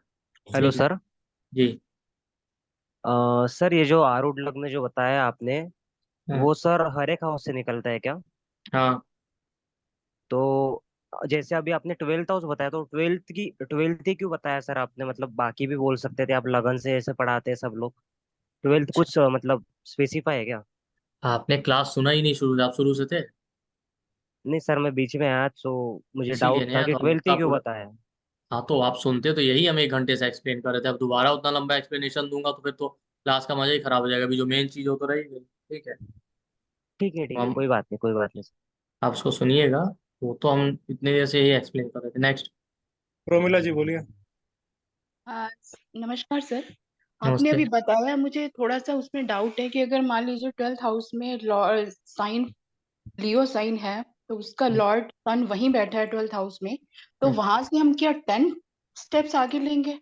बिल्कुल। 10 स्टेप्स क्यों लेंगे हम सर? आपको पूरा मेथड समझ में आ गया बात? बाकी तो सब समझ में आ गया कि जितना, अगर मान लो 6 स्टेप्स आगे लेंगे, अगर अगर ऊपर लगना के लिए 12th हाउस में जो साइन है, मान लो 5th साइन है, और सन जो है 7th हाउस में है, तो हम वहां से 7 तक जितने स्टेप्स हैं उतने हम 7th हाउस से आगे लेंगे, वो उसका यही मैंने ऊपर। यही मैंने कहा था करेंगे, लेकिन उसमें एक्सेप्शन ये है कि कभी भी आरूढ़ लगन किसी भी हाउस का अपने हाउस में या अपने से 7th में नहीं हो सकता। तो नहीं ठीक हो वैसे सकता। ही उत्पाद लगन भी 12th हाउस में या 12th से 7th यानी 6th हाउस में नहीं हो सकता, इसलिए। इसलिए हमने 10 लेना है। जी। Thank you sir, thank thank you. Next. Chaudhary ji unmute करें। सर ये दो नॉमिन वर्ड जो है, उपपद लगन और आरूढ़ लगन, इसको जो बार बार यूज करें, इसमें क्या अंतर है सर? अंतर देखिए, किसी भी हाउस का जो आरूढ़ निकालते हैं उसको आरूढ़ ही कहते हैं। जब आप उसको फर्स्ट हाउस के लिए निकालेंगे तो आरूढ़ लगन कहलाएगा, 12th हाउस के लिए हम उसको उपपद लगन कह देते हैं। इस तरीके से हर हाउस का अलग अलग है। 7th हाउस के लिए उसको दारापद कह देते हैं, ठीक है, बट मेथड सेम ही है। ठीक। ठीक है sir. Thank you. Nishant ji बोलिए। हाँ जी, नमस्ते सर। सर नमस्ते। एक्वेरियस और स्कॉर्पियो साइन के लिए पता करना था, कौन सा देखा जाए? तो दोनों ही मार्स या देखिए, दोनों। ओके, थैंक अख्तर जी हाँ बोलिए। Sir, actually sir I am new to this field, तो सर मुझे आरओ ही समझ में नहीं आया। I am so sorry. क्या है ये आरओ, क्या होता है ये? आरूढ़ का नहीं, कैलकुलेशन आपको समझ में आ गया ना? हाँ सर, वो कैलकुलेशन समझ में आ गया, लेकिन बस। ये शब्द आरूढ़ का। आरूढ़ जेमिनी एस्ट्रोलॉजी का पार्ट है, ठीक है। खैर उसको जी आज जी अभी आज की क्लास में बहुत ज्यादा उसका कोई आपको यूज नहीं, ठीक है। जी सर, ठीक, thank you sir. Thank you. Rachna ji बोलिए। नमस्कार सर। नमस्ते। सर आरूढ़ लग्न ट्वेल्थ हाउस से मैं काउंट कर रही हूँ तो 7th आ रहा है, अपने से 7th। फिर काउंट करो तो फिर 7th आ जा रहा है, क्योंकि वो 6th में बैठा है। और 6 से फिर 7 काउंट करती हूँ तो 12th हाउस आ जा रहा है। मैं करेक्ट कर रही हूँ सर? नहीं, 12th लॉर्ड कैसे? आपका 6th में, सुनिए, 12th हाँ लॉर्ड आपका 6th में बैठा है। वहां से हाँ काउंट किया 7 आया, वहां से फिर 7 काउंट करेंगे तो 12th हाउस आ गया, ठीक है। हाँ हाँ। तो अब दोबारा 7 काउंट करने की क्या जरूरत है? 12th हाउस आ चुका है तो वहां से 10 काउंट की। ओके, ये मेथड भूल गई थी sir. Okay thank you sir, ये भूल गई थी, मुझे ये पता है, आपका पहले भी पढ़ा है आपसे, भूल गई थी। Thank you sir. अरे भूला नहीं है। रवि जी अनम्यूट करें। जी सर, नमस्कार। नमस्ते। से एक तो ये है कि बृहद पाराशर और शास्त्र में उपपद प्रकरण जो है उसमें एक चीज लिखी हुई है कि लग्न यदि विषम हो तो धन भाव का पद उपपद होता है, और सम लग्न हो तो 12वें भाव का पद उपपद होता है। मैं आपको बता देता हूँ, इसके अलावा भी बहुत सारे मेथड, ठीक है, कैलकुलेट करने के। आप बुक्स उठा के देखिए, लेकिन मैंने क्या कहा, जो मोस्ट कॉमन मेथड और जो यूज होता है, जो एप्लीकेबल है, हम उस पर बात करें। मेथड तो और भी है कई सारे। ठीक है। दूसरा तो क्वेश्चन हम ये है कि जैसे आप बता रहे हो 12वां भाव और छठा भाव, उसे 7वां भाव, मतलब छठा भाव जो है वो नहीं आएगा, तो जब हम लग्न से देखेंगे तो 12वां भाव और छठा भाव तो कभी इंक्लूड नहीं होगा ना उसमें। तब मैं समझा ही आपको। मतलब ये है कि जैसे आपने अभी बताया ना कि वो जो आपका उपपद उपपद लग्न है वो लग्न से किस भाव में आ रहा है उसका भी असर पड़ता है, जैसे ओवरऑल मेड लाइफ पे असर पड़ रहा है। तो उसमें जब हम गिनेंगे तो छठा भाव और 12वां भाव तो आएगा ही नहीं। हाँ, छठा भाव 12वां नहीं है। उसमें पड़ेगा, उपपद लग्न उसमें पड़ेगा ही नहीं, तो उसका तो असर, फिर उसका असर दिखेगा ही नहीं हाँ, अपनी उसका मेड असर लाइफ। नहीं होगा, 6th और 12th में नहीं आ सकता। ठीक। नहीं, अगर फिर उसका असर हमको नहीं, मैं आपका कहने का मतलब समझ गया। आप ये कहते हैं कि अगर क्या बोलते हैं, उपपद लगन जो मैंने बोल दिया था, लगन से 6, 8, 12 में चला जाए ना, ठीक है। तो 12 तो नहीं बोला था मैंने, शायद 6 बोल दिया, तो हाँ 6 नहीं आएगा तो उसका इफेक्ट नहीं लेंगे, ठीक है। बस हाँ मीनाक्षी वही। जी, आप यही कहना चाहते हैं ना? हाँ वो बोल दिया होगा मैंने फ्लो में। Next. Hello hello hello. Yes good evening sir. Sir अगर आप जैसे बता रहे थे कि वो कौन से हाउस में आएगा तो वो मैटर करेगा और वो राशि मैटर करेगी। सर ये किस तरह से मैटर करेगा, बस मैं ये जानना चाहती थी। अगर टेंथ वो हाउस अभी तो में आ रहा अभी करेंगे ना, अभी किया नहीं। Okay okay sorry sorry sir okay hmm. Ankita ji बोलिए last question. Good evening sir. हाँ जी, good evening. Good evening sir. Seventh house का आरूढ़ जब निकालना है, सेवेंथ हाउस में मेरी 10 नंबर लिखा हुआ है और 10 नंबर का लॉर्ड सैटर्न भी सेवेंथ हाउस में ही है, तो मुझे 10 काउंट करना होगा जी। आरूढ़ निकालना 10 का। हम्म। दैट मीन्स वो फोर्थ हाउस में हो जाएगा। ठीक है, okay sir, thank you. Thank you. अब देखिए इसका यूज क्या है। तो आरूढ़ लगन में जो भी प्लेनेट आ जाए, जो राशि आ जाए, वो बता देगा आपका पार्टनर का बिहेवियर कैसा होगा, स्पाउस का। और दूसरा वो ये भी बता देगा कि ओवरऑल आपकी मैरिड लाइफ में कौन सी चीजें इंपॉर्टेंट। जैसे सन आ गया तो आपका पार्टनर किसी अच्छी फैमिली, रॉयल फैमिली से बिलोंग कर सकता है। आप देखिए अलग अलग जगह के हिसाब से प्रिडिक्शन चेंज हो सकती है। अभी आप यूएसए जैसी कंट्री में जाए तो ये चीजें शायद उतना मैटर नहीं करें। इंडिया में आपका गवर्नमेंट जॉब में हो सकता है, हाई स्टेटस है, अथॉरिटी वाला हो सकता है। ऐसे लोगों का बिहेवियर बहुत बोल्ड और कॉन्फिडेंट होगा, आपके सेम कास्ट या कम्युनिटी से होगा अगर सन है। सन है, मून है, इनके लिए फैमिली बहुत मैटर करती है। फैमिली को कंटिन्यू करेंगे, चाइल्ड बर्थ इनके लिए एक इंपॉर्टेंट फैक्टर। तो आप उसको दो तरीके से रीड कीजिए, एक आपके पार्टनर का बिहेवियर, आपका खुद आपके लिए मैरिड लाइफ में या रिलेशनशिप में कौन सी चीजें ज्यादा इंपॉर्टेंट है। और आप देखेंगे आप खुद भी यही चीजें पसंद करेंगे। आप भी चाहेंगे यहाँ पार्टनर अच्छे स्टेटस वाला हो, अच्छी फैमिली से हो, गवर्नमेंट जॉब में हो, बोल्ड होना चाहिए, कॉन्फिडेंट होना चाहिए। वो बात अलग है, बाद में ईगो क्लैशेस दे दे, ठीक है।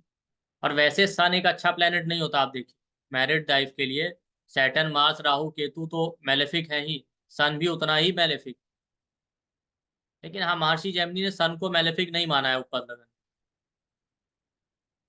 उन्होंने सन को कोई ऐसा मैलेफिक नहीं माना है जो आपकी मैरिड लाइफ खराब करे। यहाँ पे ये थोड़ा एक एक्सेप्शन है। अदरवाइज सन आपके लगन से 7th हाउस में बैठ जाए, 1st हाउस में बैठ जाए लगन चार्ट, आप देखिए आपकी मैरिड लाइफ में प्रॉब्लम क्रिएट कर देता है। नवांश के 7th हाउस में बैठ जाए, अब प्रॉब्लम कितना होगा वो ओवरऑल चार्ट पे डिपेंड करेगा, प्रॉब्लम देगा जरूर। किसी का भी आप देख लीजिए, 7th हाउस में सन है लगन चार्ट के, नवांश के 7th हाउस में सन है या 1st हाउस में सन है, रिलेशनशिप में सीवियर चैलेंजेस देता है, किसी ना किसी वजह से सेपरेशन या क्लैशेस दे देगा। तो अगर आपका ऊपर लगन में सन है तो आपको ये चीजें मिलेंगी। ऐसे लोग हमेशा चाहते हैं पार्टनर बिल्कुल उनके ही जैसा हो, बिल्कुल उनकी कॉपी।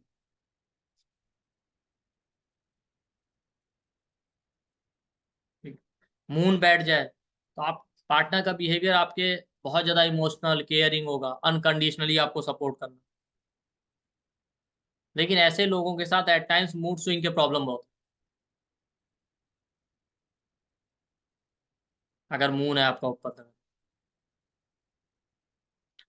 फीमेल के केस में अगर आप देखिए ना, ऊपर लगन का चाइल्ड बर्थ में भी बहुत इंपॉर्टेंट रोल होता है। आप कंसीव करेंगे कि नहीं करेंगे वो हम देखते हैं ऊपर।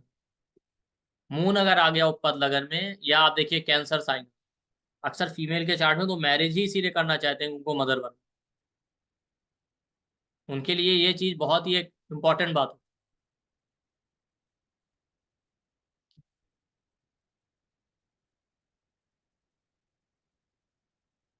ऊपर लगन में आपका मान लेते हैं मार्स आ गया,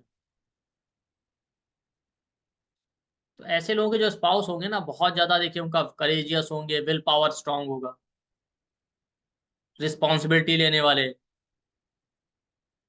ऐसे लोग जो हमेशा प्रोटेक्शन देने वाले होते हैं अपनी फैमिली को, अपने पार्टनर को। लेकिन नेगेटिव साइड में बहुत ज्यादा ये लोग शॉर्ट टेम्पर्ड और एग्रेसिव नेचर भी दे देते, डोमिनेटिंग या ओवर पॉसेसिव हो जाना। मतलब वैसे तो मार्स सिक्योरिटी का कारक है, लेकिन ये लोग हाईली इनसिक्योर होते हैं।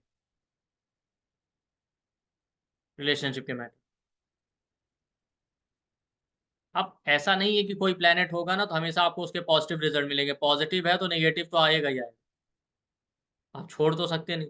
अब वो इस पे भी डिपेंड करेगा कि वो कितना स्ट्रांग है कितना वीक है। मान लेते हैं आप कह रहे हैं मार्स है तो बहुत करेजियस होगा, वही मार्स आपके ऊपर लगन में कैंसर राशि में, तो डेबिलिटेटेड हो जाएगा, तब भी ये इंसान करेजियस हो, लेकिन उतना करेजियस नहीं होगा जितना नॉर्मली केसेस में होता अगर यही मार्स स्ट्रांग हो। दूसरा, ये लोग करेजियस तो होते हैं बट इनका करेज आपको दिखेगा नहीं, अंदर से इमोशनल लेवल पे बहुत स्ट्रांग हो। उस तरीके से नहीं होगा कि हाँ गए और एकदम लड़ने लगे, बट अंदर से बहुत स्ट्रांग होते हैं ऐसे लोग। अगर कुछ भी डिसाइड कर लें तो वो करते जरूर है, सिर्फ आपको ऐसा लगेगा कि अरे इंसान तो बिल्कुल हिम्मत ही नहीं कर सकता है। और मार्स आ जाए ऊपर लगन में तो ऐसे लोगों के जो स्पाउस या पार्टनर होते हैं ना, वो देखिए किसी भी तरीके का कोई बैरियर हो उसको तोड़ने के लिए तैयार रहते हैं मैरिज। और यही चीजें आपको इस नेटिव के अंदर भी मिलेंगी। मान लेते हैं हाई स्टेटस, अपना बहुत अच्छे स्टेटस से लो स्टेटस वाले से मैरिज कर लिए, इनके मार्स फ्रीडम का कारक है, इनके लिए कोई बॉन्डेज या कोई बैरियर काम नहीं करता। ये चीजें आपको राहु केतु के केस में मिलेंगी और मार्स के केस में। बट राहु केतु का केस डिफरेंस होता है, अपने से बड़े एज वाले से कर लेना, अपने से छोटे एज वाले से रिलेशनशिप।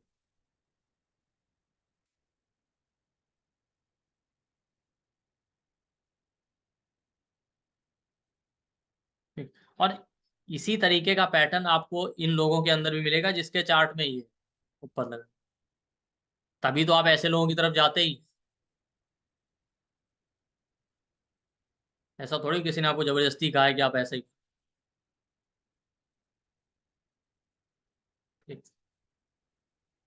सन हो गया, मून हो गया, मार्स है, मार्स के बाद आपका और ऊपर लगन मार्स आ जाए ना तो ये जिसका चार्ट है वो खुद भी बहुत फ्रीडम लविंग, ठीक है, बहुत ज्यादा बंधन में या बॉन्डेज में रहना इनको पसंद नहीं है ऐसे लोग। मार्स के बाद आपका मरकरी आ जाए,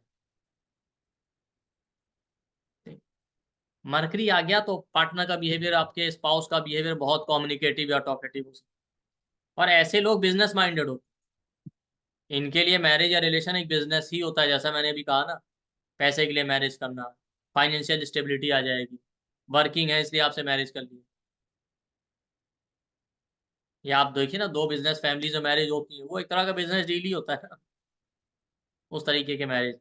पीआर के लिए मैरिज करना, भाई फॉरेनर से मैरिज कर लिया, वहां का वीजा मिल जाएगा, पीआर मिल जाएगा, ये सारे थॉट। तो एक तरीके से मरकरी आ जाए तो उनके साथ कमिटमेंट का बहुत बड़ा इशू रहता है।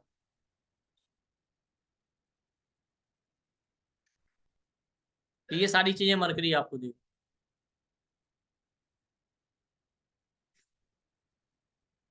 और ये चीजें जिसका चार्ट है उसके अंदर भी ये ट्रेड मिलेंगे, तो वो भी ऐसा ही ढूंढ रहे होते हैं, इसी तरीके का बिहेवियर होता है।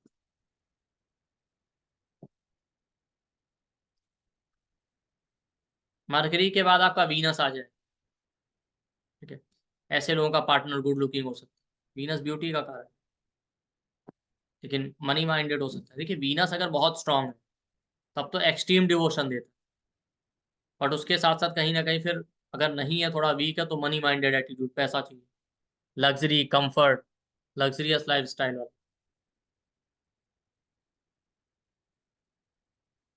ऐसे लोगों के जो स्पाउस होते हैं उनका, उनके टर्म्स एंड कंडीशन भी बहुत हाई होते हैं मैरिज या रिलेशनशिप को लेकर,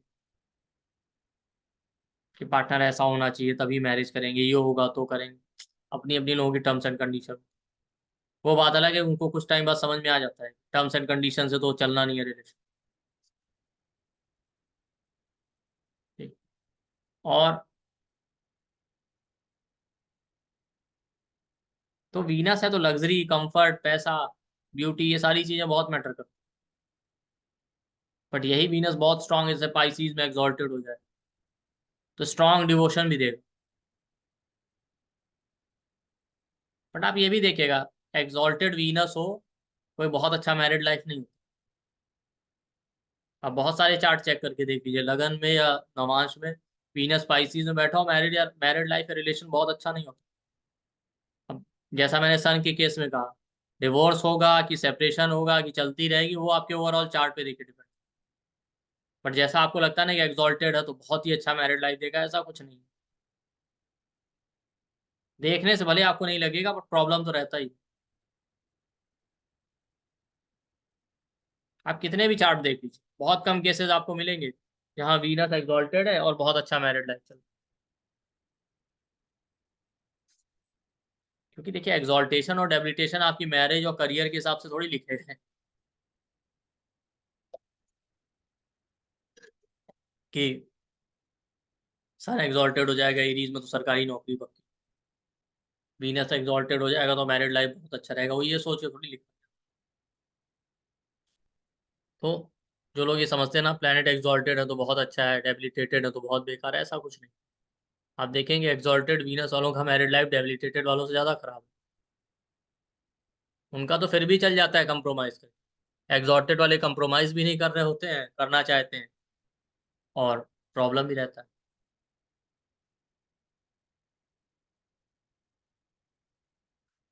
लेकिन अब वीनस आपका अगर आरूढ़ लगन में तो आप खुद भी चाहेंगे पार्टनर गुड लुकिंग हो, ठीक है, फाइनेंशियली स्टेबल हो।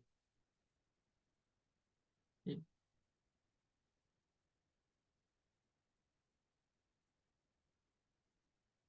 वीनस के बाद आपका सैटर्न,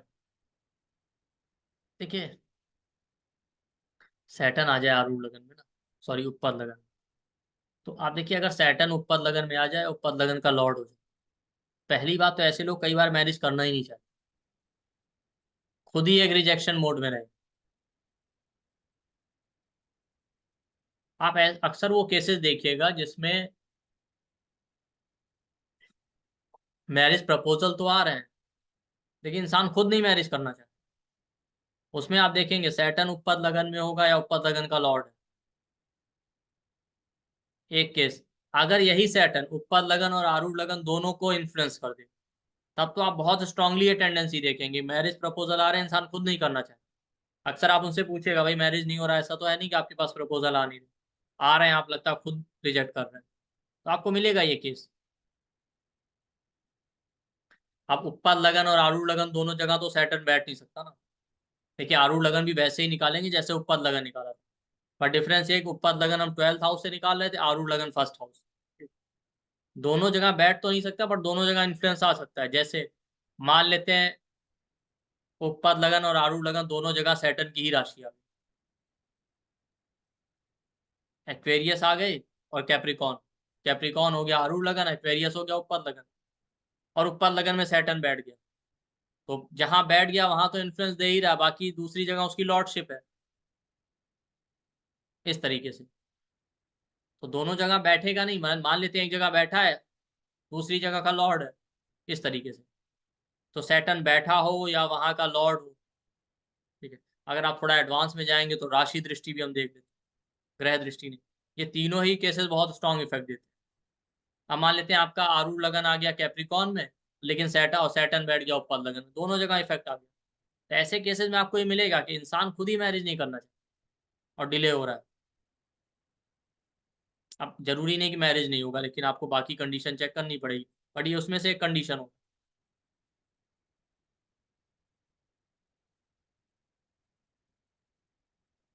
तो अच्छा उसका रीजन क्या होता है, अगर उत्पद लगन में सैटर्न आ जाए उसका लॉर्ड हो जाए, ठीक है, जितने प्लेनेट मैंने बताया वो वहां बैठे हो या लॉर्डशिप हो ना, प्लेनेट नहीं है, तब भी इसी तरीके का रिजल्ट है। मान लेते हैं सैटर्न उत्पद लगन में बैठा है लॉर्ड है, तो पहली बात होता क्या है कि आपका पार्टनर या तो एज में बड़ा हो या एज में ना भी बड़ा हो ना तो बहुत ज्यादा मैच्योर थॉट प्रोसेस वाला होगा, रिस्पॉन्सिबल,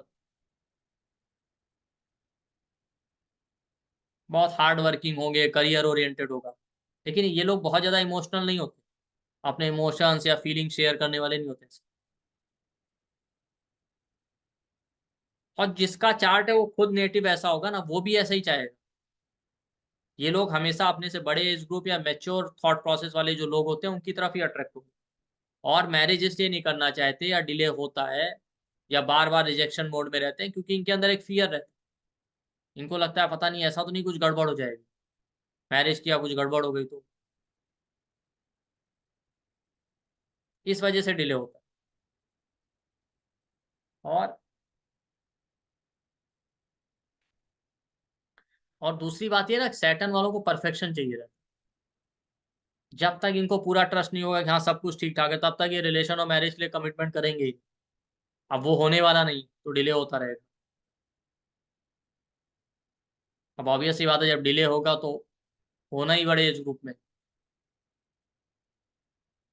इनके अंदर एक अननोन फियर रहता है कि कुछ गड़बड़ ना हो जाए, मैरिज हो जाएगा तो पता नहीं क्या हो जाएगा।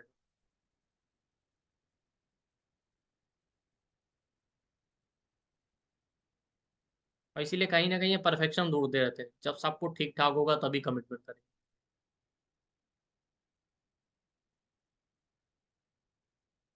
और सैटर्न बर्डन या रिस्पॉन्सिबिलिटी को रिप्रेजेंट करता है, तो इनके लिए मैरिज या रिलेशनशिप भी एक बर्डन ही होता है। आप देखिएगा पहले मना करते रहेंगे तो डिले होता रहेगा, डिले होता रहेगा, फाइनली बाद में होता क्या, बाद में यही सोचिएगा अच्छा ठीक है कर ही लेते हैं, जो होगा देखा जाएगा, क्योंकि और कोई ऑप्शन नहीं।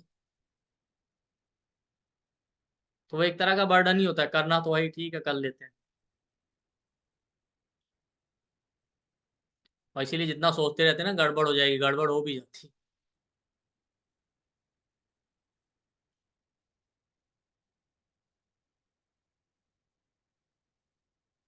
ये सैटर्न आप राहु केतु आ जाए, देखिए राहु और केतु ना दोनों आपको शौक ही देते हैं। राहु आ गया पार्टनर दूसरे कास्ट कम्युनिटी कल्चर, फॉरेन में मैरिज, फॉरेन पार्टनर होना, ठीक है। अब इसमें दो चीजें हैं, या तो पार्टनर बहुत इनोसेंट होगा राहु के केस में, या बहुत डिप्लोमेटिक। होता क्या है, पहले इनोसेंट ही होते हैं, इनको जो पार्टनर मिलेगा वो पहले इनोसेंट ही होगा, क्योंकि वो लाइफ में एक दो बार सेटबैक देख चुका है ना, तो इससे वो खुद डिप्लोमेटिक हो जाता है।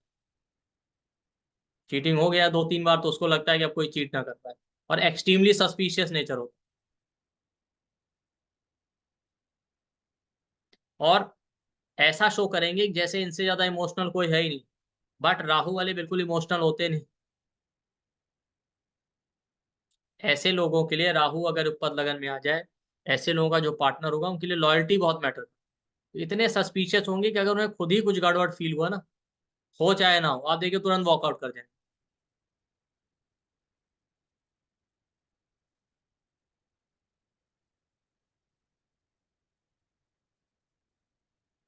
और इनको हमेशा आउट ऑफ द बॉक्स कुछ चाहिए, और ये आउट ऑफ द बॉक्स करने के चक्कर में एक्सपीरियंस शॉकिंग हो जाता है। जिस नेटिव के केस में ये उपद लगन में राहु आ जाए उनका भी बिहेवियर ऐसा होगा, इनिशियली बहुत इनोसेंट, ब्लाइंड ट्रस्ट करेंगे, एक दो बार सेटबैक लग जाएगा तो एक्सट्रीमली सस्पिशियस हो जाता है। देखिए ऐसा केस में क्या होता है, उपद लगन में राहु आ गया, सडन तरीके से मैरिज हो जाएगा, हो गया तो ठीक। अदरवाइज क्या होता है कि अगर एक दो बार सेटबैक लग जाए तो इतने सस्पिशियस हो जाते हैं ना, ये खुद ही कमिट नहीं करता। रिलेशन तो कई होंगे लेकिन तब तक चलेगा जब तक इनको सही लगेगा, क्योंकि इनको लॉयल्टी चाहिए एक्सट्रीम। अब उसका कोई प्रूफ तो लिख के दे नहीं सकता, तो कई बार नहीं भी कुछ गड़बड़ होती ना, लेकिन इनको अगर फील आया तो ये तुरंत खुद ही वॉकआउट कर जाएंगे। तो उसकी वजह से होता क्या है, या तो मैरिज होता नहीं, एक्सट्रीम डिले हो जाता, और बाद में आप लोगों को आपको ऐसा कॉमन फीडबैक मिलेगा इनके साथ, राहु है केतु है, कह रहे हमारे पास प्रपोजल तो बहुत अच्छे आए थे लेकिन लगता है हमने ही गलती, जब समय निकल गया। यही केस आपको कई बार सैटर्न वाले में भी मिलेगा, समय रहते हैं इनके पास अच्छे प्रपोजल आते हैं, लेकिन इनका फियर कहें या परफेक्शन चाहिए जो भी कहें ना, बाद में इनको भी यही लगता है पहले इतने अच्छे ऑफर आए थे तो हमने किया नहीं, अब हमें कंप्रोमाइज करना पड़ रहा है। तो राहु भी है तो उसके साथ भी है, वो एक्सट्रीम में रिजल्ट लेते हैं, या तो अर्ली मैरिज हो गया, अदरवाइज बाद में आप यही देखें, यही सेम चीज आप देखिए वीनस राहु के साथ हो तब भी ऐसे ही हो। अगर हो गया अर्ली मैरिज तो ठीक है, अगर 2-3 सेटबैक लग गया तो बाद में आपको ये कंप्लेन मिलेगी कि हमारे पास प्रपोजल तो बहुत अच्छे आए थे लेकिन तो हमने ही ध्यान नहीं। उसके बाद भी आप देखिए राहु हो, सैटर्न हो, केतु हो, उपद लगन, इनके पास जब अच्छे ऑफर आ रहे होते हैं ना तो ये खुद ही रिजेक्ट कर रहे हो, बाद में वो चॉइस करेंगे जिसको करने के बाद में ये खुद ही रोते हैं, पता नहीं क्या देख के इसको चूज किया।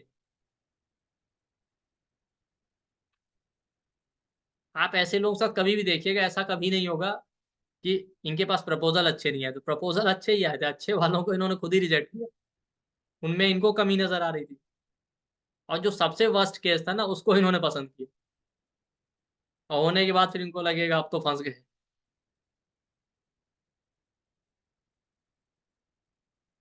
कभी भी जितने भी मैलेफिक किसी हाउस में ना, वो ऐसे रिजल्ट नहीं देते कि आपका वो हाउस खराब कर, वो वहां पे आपका डिसीजन मेकिंग ही खराब करते हैं। ठीक। वीनस आपकी मैरिज का कारक है, मैरिज में आपका डिसीजन बता रहा है, वो एफ्लिक्टेड है, तो आपका डिसीजन मेकिंग खराब हो गया। तो जब डिसीजन मेकिंग खराब होगा तो ऐसा नहीं कि ऊपर वाला आपको अच्छे रास्ते दिखा नहीं रहा, आपको ऑप्शन तो दोनों ही आएंगे, आप गलत ऑप्शन चूज कर ले। भाई एक सक्सेसफुल इंसान में किसी भी फील्ड में और एक अनसक्सेसफुल होने में क्या डिफरेंस है? अपॉर्चुनिटी दोनों के पास आता है। उसने सही रास्ता चूज किया, वो सक्सेसफुल हो गया, दूसरे वाले ने नहीं किया, फ्लॉप हो गए। आप जितने लोग देखिए मैरिड लाइफ का प्रॉब्लम है और मैलेफिक है ऊपर लगन, आप उनसे पूछ के देखिएगा कि क्या इसके अलावा और कोई प्रपोजल नहीं है। और एक चीज होती है कॉमन, होता क्या है ना कि जब डिसीजन मेकिंग खराब होना होगा तो आप ऐसे लोगों के साथ आप देखेंगे एक साथ मल्टीपल आ जाएंगे। मान लेते हैं राहु बैठा है, पहले तो मैरिज का प्रपोजल आ ही नहीं रहा था, या रिलेशनशिप का ऑफर आ ही नहीं रहा था। जैसे ही एक ऑफर आया, एक पार्टनर आया, साथ में दो चार और आ गए, फिर ये खुद ही कंफ्यूज हो जाते हैं।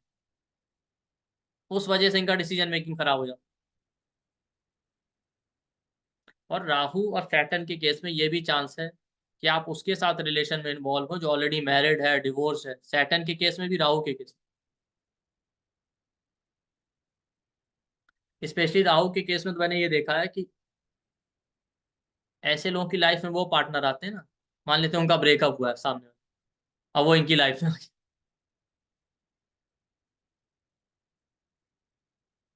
मतलब उधर उसका ब्रेकअप हुआ और वो ब्रेकअप से सफर कर रहा था, इनकी लाइफ में आ गया। अब जब तक चलेगा चलेगा ठीक ठाक, जैसे ही वो सही हो जाता गायब हो जाता।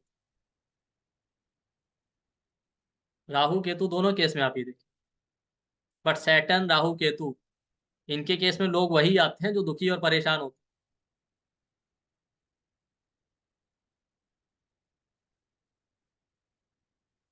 वो बात की बात है, ठीक है, सेट राहु है तो फॉरेन में मैरिज हो जाएगा, वो सब उसके पॉजिटिव साइड है, लेकिन उससे आप नेगेटिव चीजों को छुपा नहीं सकते। या सैटर्न है तो पार्टनर बहुत हार्ड वर्किंग है, सब कुछ है, लेकिन आप देखिएगा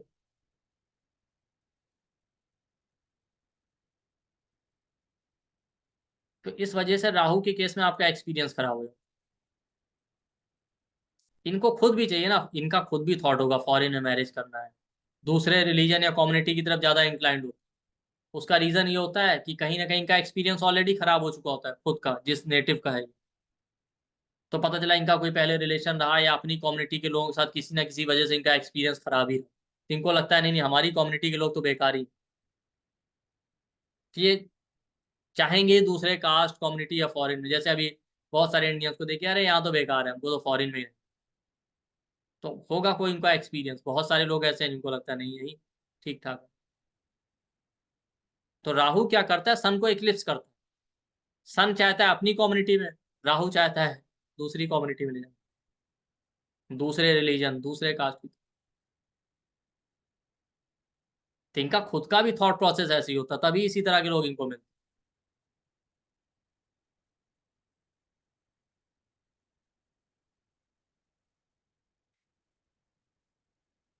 केतु आ जाए, कि ऊपर लगन में केतु आ जाए, केतु मिस्टेक्स का कारण। केतु आ गया तो या तो रिलेशनशिप बाय मिस्टेक स्टार्ट हो, या उस रिलेशन को आप कंटिन्यू कर रहे हैं किसी ना किसी मिस्टेक की वजह से, कि कुछ ऐसी बड़ी मिस्टेक हुई या आपने कोई गलत चॉइस किया, अब उसकी वजह से आपको कंटिन्यू करना पड़ रहा है प्रेशर में कि क्या करें, अब तो करना है। और केतु बेसिकली अपनी कम्युनिटी के लोगों को रिप्रेजेंट करता है, तो आपका पार्टनर स्पिरिचुअल हो सकता है पॉजिटिव साइड में, आपकी अपनी कम्युनिटी, अपने कल्चर या ट्रेडिशन से बिलोंग, बहुत ज्यादा फ्रीडम लविंग हो। निगेटिव साइड में बहुत ज्यादा एक्सट्रीम स्ट्रेस, एंजाइटी, इस तरीके का बिहेवियर, सीक्रेटिव टेंडेंसी दे सकता है। राहु केतु दोनों एक जैसे ही होते हैं कई केसेस, दोनों ही सीक्रेसी देते हैं।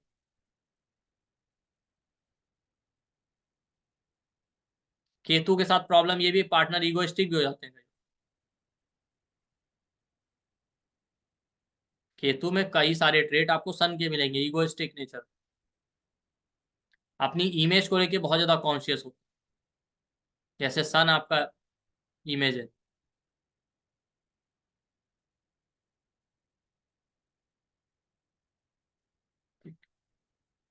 इनका खुद का भी बिहेवियर ऐसे ही होता है। ये लोग, पार्टनर बहुत ज्यादा एनालिटिकल होगा, ये लोग खुद भी बहुत एनालिटिकल होते हैं, बहुत ज्यादा लंबी चौड़ी चेकलिस्ट इतनी लंबी होती है, पार्टनर वर्किंग भी हो, देखने में भी अच्छा हो, स्पिरिचुअल भी हो, सारी चीजें इनको चाहिए, कंप्रोमाइज किसी चीज में नहीं। जब इतनी लंबी लिस्ट लेके चलेंगे तो आप मिस्टेक करेंगे ही। तो आप देखिए ऐसे लोग कोई ना कोई बड़ा मिस्टेक करते हैं और उस मिस्टेक की वजह से इनका पूरा मैरिड लाइफ या रिलेशन खराब हो जाएगा। अब राहु केतु सैटर्न के केस में अगर बाय डिफॉल्ट इंसान बहुत स्पिरिचुअल है तब तो इतना प्रॉब्लम नहीं आएगा, लेकिन है मेटलिस्टिक अप्रोच वाला इंसान तो प्रॉब्लम आएगा। अब इसमें ये भी डिपेंड करता है, मान लेते हैं और मैलेफिक आ जाए, केतु है, केतु के साथ मार्स बैठ जाए, सैटर्न के साथ केतु बैठ जाए, तो प्रॉब्लम उतना ही ज्यादा वर्स्ट हो जाए। सैटर्न के साथ राहु बैठ जाए, राहु केतु के केस में इंसान अटेंशन सीकर होता है, अटेंशन बहुत चाहिए।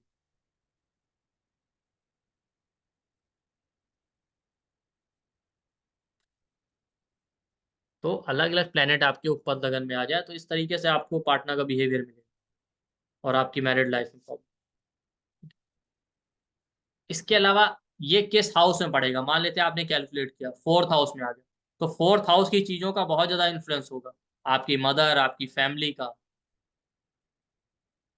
आपका ऊपर लगन 7th हाउस में आ गया, 7th हाउस क्या, पब्लिक लाइफ या पब्लिक इमेज बहुत ज्यादा आपकी मैरिड लाइफ में इम्पैक्ट डाल रही है।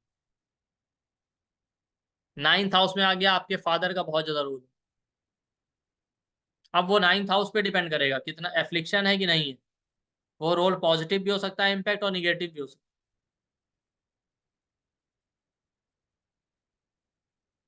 सेकेंड हाउस में आ गया फाइनेंस, पैसा, फैमिली बहुत इंपॉर्टेंट रोल प्ले करेगी। तो पर लगन किस हाउस में आ रहा है लगन से वो भी आपको देख,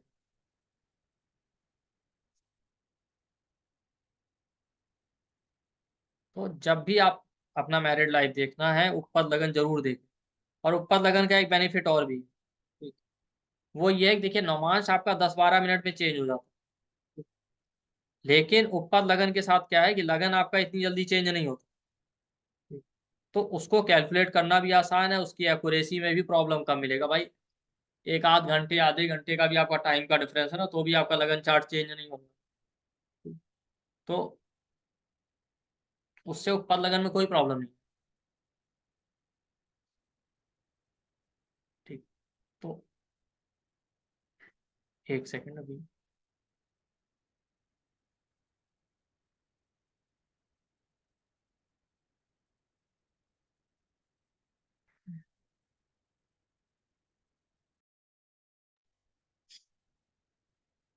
तो इस तरीके से आप ऊपर लगन निकाल सकते, इवन बर्थ चार्ट पे ही नहीं, जब हम लोग चार्ट मैचिंग कर रहे होते हैं या क्या बोलते हैं मैरिज के लिए चार्ट रीड करते हैं, तो प्रश्न कुंडली में भी ऊपर लगन चेक कर।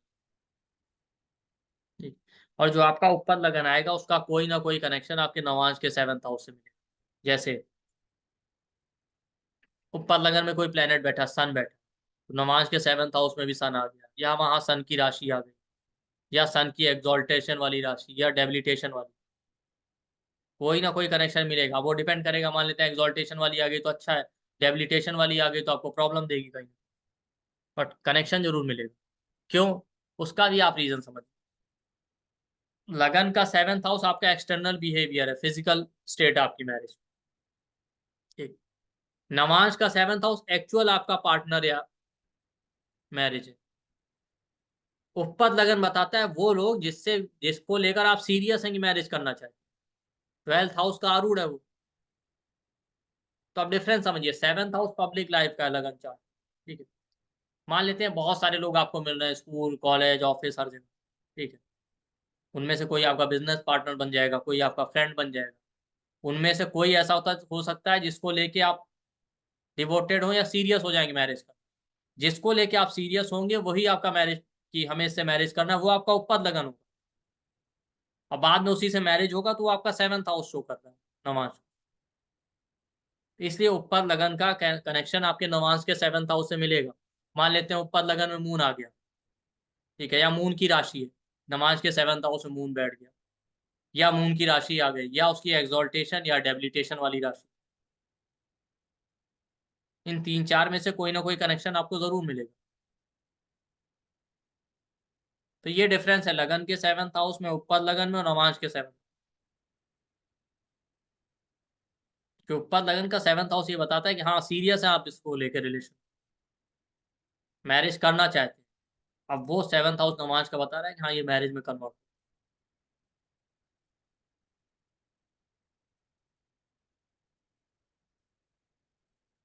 तो इसी तरीके से आप वहां बैठी राशि को भी यूज करेंगे। अलग अलग राशि जो उत्पद लगन में आ जाएगी वो बताएगी कि हमारे स्पाउस का ये बिहेवियर है, इस तरीके से नेचर है। ठीक है, वो राशि बता देगी कि आपका बहुत ज्यादा प्रोमिनेंट फैक्टर कौन से होने वाले मैरिज। जैसे मान लेते हैं वर्गो आ गया, कॉन्फ्लिक्ट है, चैलेंजेस हैं।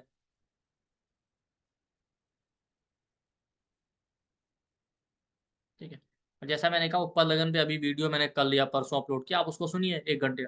उसमें 12 की 12 राशियां भी कवर की। ठीक है, और भी उसमें कुछ एडिशनल चीजें, तो आप उसको सुनेंगे तो उसमें पता चल जाएगा। तो राशि और प्लेनेट दोनों ही यूज करना है।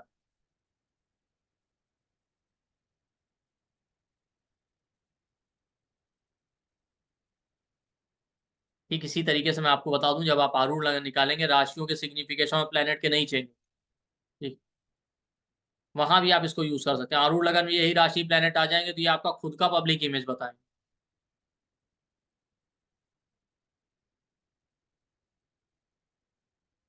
आप अपना प्रोफेशन देखिएगा, जो भी आपका प्रोफेशन या करियर होगा उसका आपके आरूढ़ लगन से कोई ना कोई कनेक्शन जरूर हो, वहां बैठे प्लेनेट या वहां बैठी राशि से।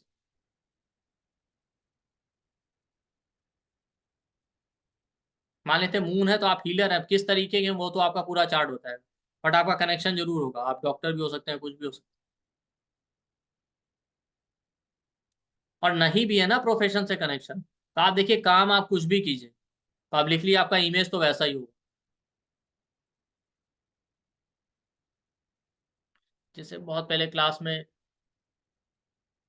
एक स्टूडेंट है, तो वो बैंक कहते हैं हम बैंक में जॉब करते हैं।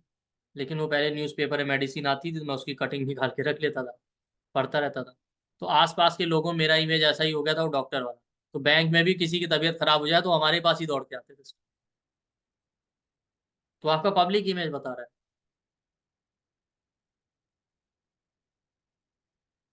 तो बहुत सारे लोग आपको ऐसे मिलेंगे जो काम कुछ और कर रहे हैं, लेकिन उनका पब्लिक इमेज अलग है।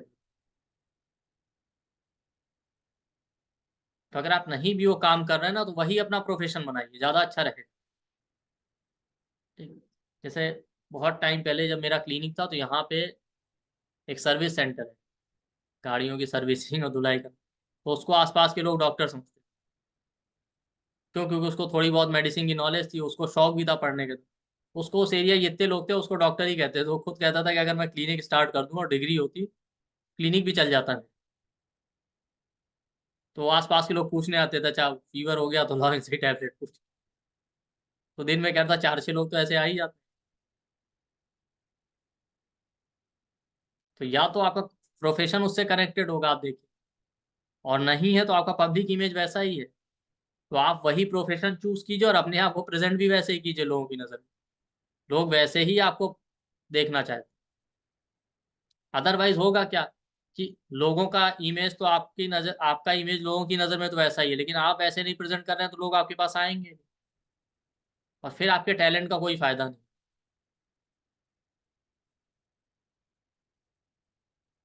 इसलिए आप रियलिटी में भी देखिए, बहुत सारे लोग बहुत टैलेंटेड है, कौन पूछ रहा है, कोई जानता भी नहीं। बहुत सारे लोग जिनके पास बहुत कम टैलेंट है, नहीं भी है इवन, तो भी ज्यादा सक्सेसफुल है।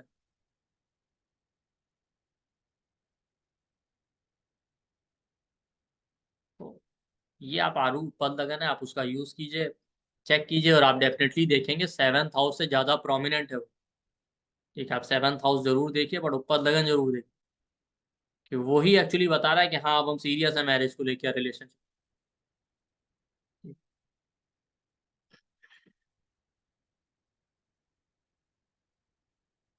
इसके अलावा आप लोगों के लिए अभी अष्टक वर्ग का थोड़ा सा ले लेंगे, ठीक है, कि नवंबर में हम लोग फ्री क्लासेस लाने वाले हैं फिर से। ठीक है, तो बाकी लोग भी आप ज्वाइन कीजिए, बाकी लोगों को भी रिकमेंड कीजिएगा, ठीक है, जिनको ज्वाइन करना है।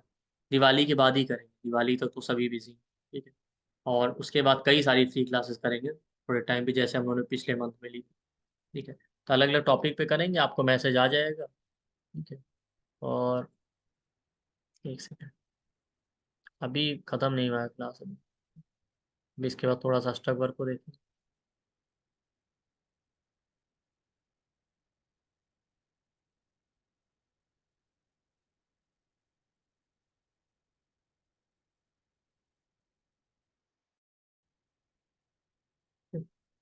ऊपर लगे को, हाँ 5 अक्टूबर।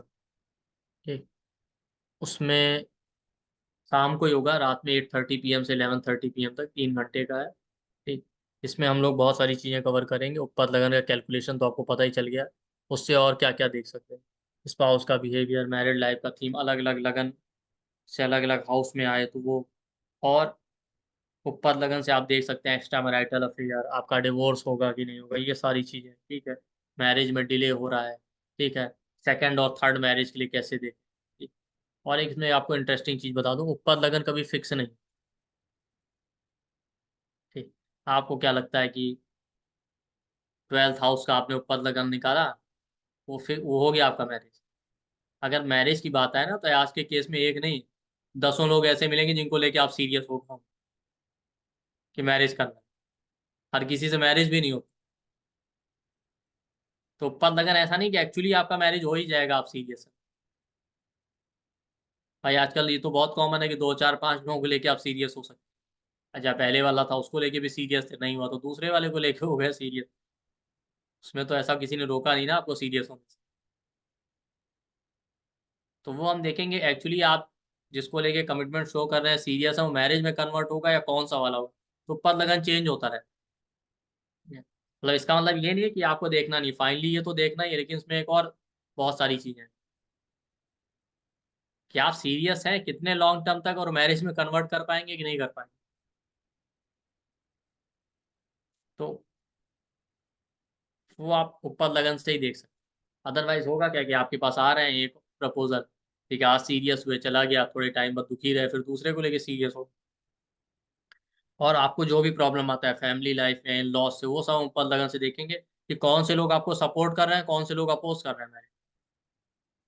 ठीक है, इन लॉस से आपका रिलेशन, स्पाउस का प्रोफेशन, रेमेडी जो किया जाता है वो ऊपर लगन से ही किया जाता है डिले होने का मैरिज। ठीक है, तिथि के बेस पे कैसे रेमेडी करते हैं, मैरिड लाइफ में प्रॉब्लम है तो उसको कैसे रेमेडी करें, अलग अलग प्लेनेट और साइन का रोल ऊपर लगन, और डिवोर्स और मैरिज की लॉन्जिविटी, वो सब हम ऊपर लगन से चेक करते हैं कि कितने दिन चलेगा कितना नहीं, उसमें ऊपर लगन का रोल हम देखेंगे।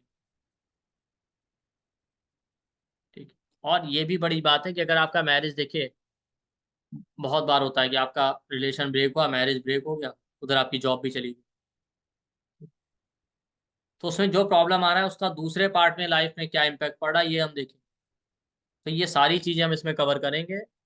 तो संडे को ये वेबिनार है, 5 अक्टूबर को, 8:30 PM से 11:30 PM तक। इसका रिकॉर्डिंग सर्टिफिकेट PDF आपको मिलेगा। ठीक है, एनर्जी एक्सचेंज है 1999। और एक और इसका डिस्काउंटेड फीस है 799। हम्म, इसमें इसका जो सर्टिफिकेट आप लोगों को नहीं मिलेगा, याद रखिए। जी, इसका डिस्काउंटेड फीस है 799, और ये हमारा बैंकिंग डिटेल है, और जी पे फोन पे नंबर है 9990369555। इसी पे आप पे करके, यही नंबर व्हाट्सएप और कॉल पे, इसी पे स्क्रीनशॉट सेंड कर दीजिएगा। और कुछ आपको इंक्वायरी करना है तो इसी पे कॉल कर लीजिएगा, और ये डिस्काउंट आज के लिए ही है, 12 बजे तक। ठीक है, तो 799 ये आज का डिस्काउंटेड प्राइस है, तो आप लोग इसको ज्वाइन कर सकते हैं। ठीक है, चलिए। ठीक है, जब भी आपको मैरिज के लिए चार्ट एनालाइज करना होगा, आपको लगन का 7th house, Venus 7th Lord, ठीक है, उपपद लगन और नौमांश का 7th, ये सब देख के ही फाइनल कंक्लूजन आप निकाल पाएंगे। ठीक है, और इम्पोर्टेंट सभी का है, बिना उसके आप कुछ नहीं कर सकते। ठीक है, तो आप लोग इसको ज्वाइन कीजिए। जो लोग पूछते रहते हैं मैरिज में डिले हो रहा है, ठीक है, ये तो एक बहुत कॉमन हो गया कि 2 3 प्रपोजल आए, आप सीरियस थे, हुआ नहीं, फिर क्या है, तो आप में कौन सा मैरिज में कन्वर्ट होगा ये आप उससे ही देख। ठीक, डिवोर्स का केस, ये सारी चीज़ें भी, सेकंड मैरिज, थर्ड मैरिज, अभी तो बहुत कॉमन हो गया आज के टाइम। ठीक है, एक खराब हो गई लेकिन दूसरी करनी होती। ठीक, बाकी चीज़ों भले लोग हार मान जाए, इसमें जल्दी हार नहीं मानते हैं। ठीक, अगर आप उनसे पूछे भाई जब एक इतना खराब हो गया तो दूसरा क्यों करना है, लेकिन करना है। सेकंड मैरिज, थर्ड मैरिज, ठीक है, तो वो हम उपपद लगन से देखेंगे। अब इसके बाद बात कर लेते हैं आपका क्या बोलते हैं अष्टक वर्ग। आप पूछिए क्या कह रहे हैं, तब तक मैं PDF शेयर कर रहा हूँ।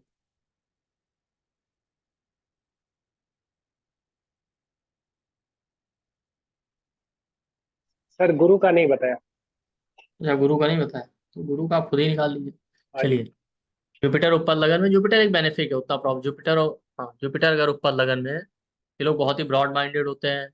ठीक है, ऐसा लोगों का पार्टनर बहुत ब्रॉड माइंडेड होगा, नॉलेजेबल होगा, बहुत मेच्योर और रिस्पॉन्सिबल भी होगा। ठीक है, इनके लिए पैसा, लग्जरी, ये सारी चीज़ें ज़्यादा मैटर नहीं करती।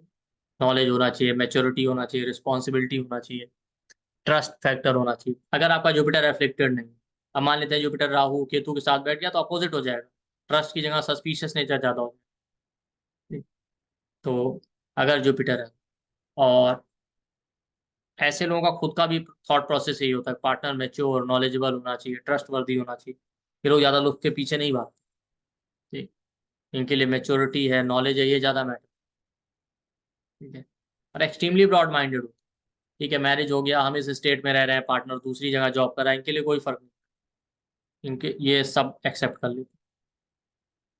ठीक है, अब यहाँ प्रॉब्लम ये है कि अगर ये जुपिटर एफ्लिक्टेड हो गया तो ये जो एक्सेप्टेंसी है प्रॉब्लम दे देगा। अच्छा, आप यहाँ जॉब कर रहे हैं, आपने तो मान लिया, कोई बात नहीं, हमारी वाइफ दूसरे स्टेट में भी जॉब करेगी, पता चला आपके पास टाइम ही नहीं है, वहाँ उसका अफेयर हो गया है, आपका ही अफेयर हो गया, तो कोई भी चीज आपके लिए प्रॉब्लमेटिक हो सकती है। अच्छा, हर चीज का एक लिमिटेशन होता है, अति किसी भी चीज की बुरी होती है। अक्सर जुपिटर ऊपर लगन में आ जाए तो आप देखिए ऐसे नेटिव के साथ क्या होता है, ये काम में इतना बिजी होते हैं कि इनके पास टाइम ही नहीं होता अपने पास, और वहीं से प्रॉब्लम शुरू हो जाती है। आप एफ्लिक्टेड होगा तो ये प्रॉब्लम उतना ही सीवियर होगा, नहीं तो ठीक है, छोटे मोटे कॉन्फ्लिक्ट होंगे, रिजॉल्व हो जाएंगे।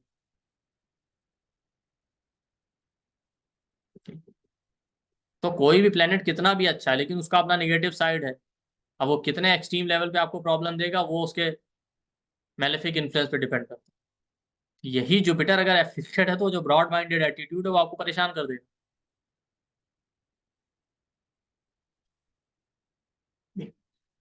जैसे मेरे पास एक चार्ट है कैंसर लगन का, उनका जुपिटर लगन में एग्जॉल्टेड 7th हाउस पे दृष्टि डाल रहा है। अच्छा, आप 7th हाउस को लगन बना लें, 7th हाउस को लगन बना लेंगे तो फर्स्ट हाउस 7th हाउस हो जाएगा।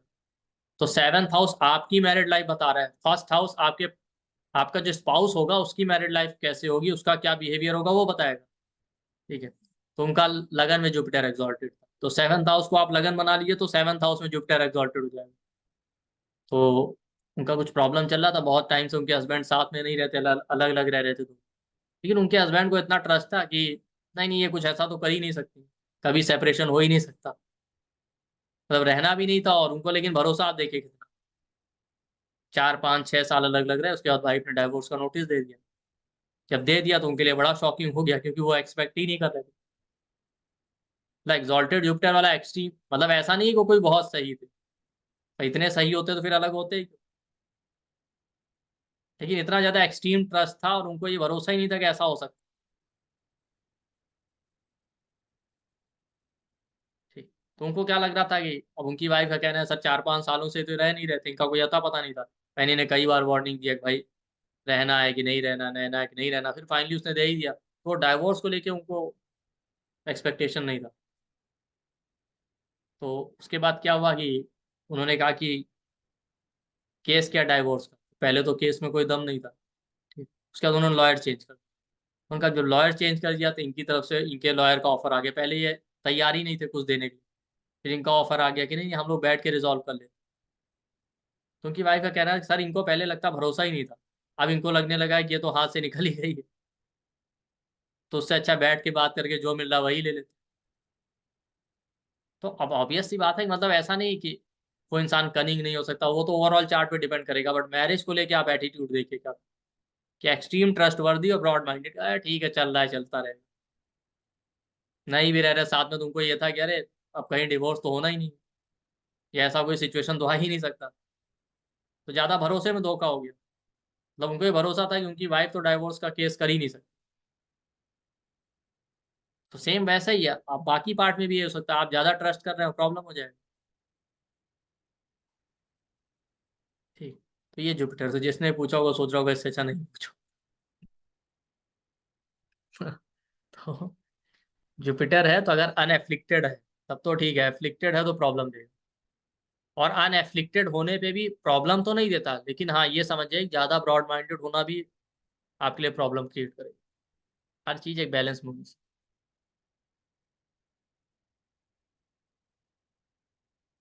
ठीक है, चलिए अष्टक वर्ग की थोड़ी सी बात कर लेते हैं।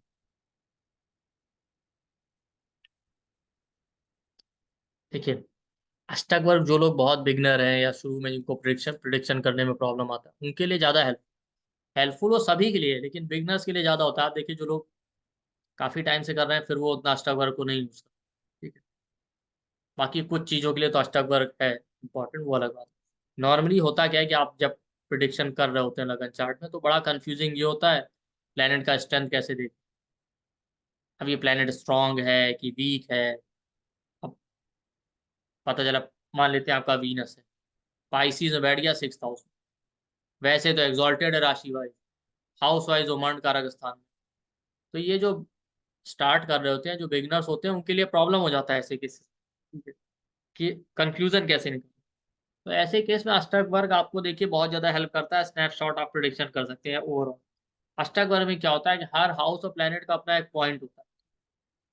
ठीक है, एवरेज है, बिलो एवरेज है, वो भी अपना मेथड है। ठीक है, लेकिन उसमें आप सिर्फ आप पॉइंट देखिए और पॉइंट के बेस पे आप प्रिडिक्शन कर सकते हैं किस हाउस में कितने पॉइंट है। ठीक है, किस हाउस से कंपेयर करने पे कितने ज़्यादा पॉइंट है वहाँ पे।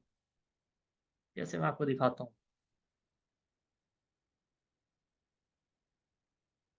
और वो आपको कैलकुलेट नहीं करना होता, वो दिया ही रहता है ऑलरेडी हर सॉफ्टवेयर।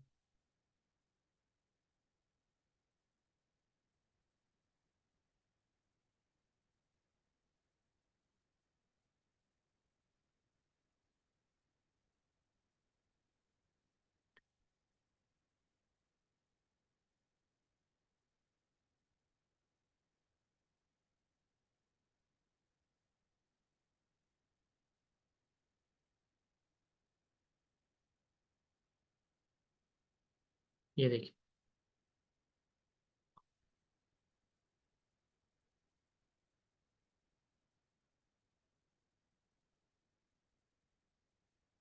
जब भी आप चार्ट बनाएंगे ना तो आप देखिए उसमें एक अष्टक का टेबल आएगा हर सॉफ्टवेयर, ये वहाँ पे।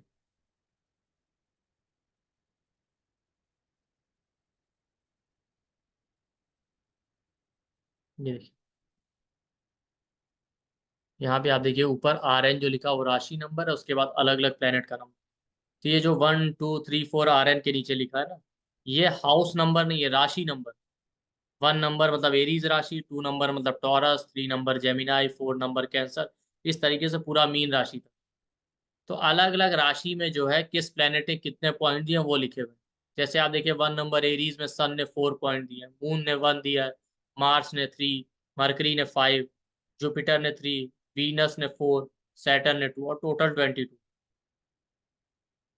इसका भी अपने आप कुछ लोग मानते हैं कि 28 और 29 पॉइंट जो है स्टैंडर्ड माना जाता है, इससे बिलो है तो कम है, इससे ज़्यादा है तो अच्छे हैं। ठीक है, अब वो कितने ज़्यादा है कम वो अलग बात।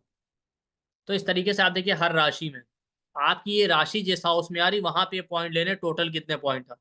अलग अलग प्लेनेट का भी अपना इंपॉर्टेंस है, लेकिन वहां पे आपको देखना, जैसे इस चार्ट में देखिए 1 नंबर राशि है, यहाँ पे 22 पॉइंट है। तो आप देखिए लगन चार्ट में जाइए, आपको पता चले।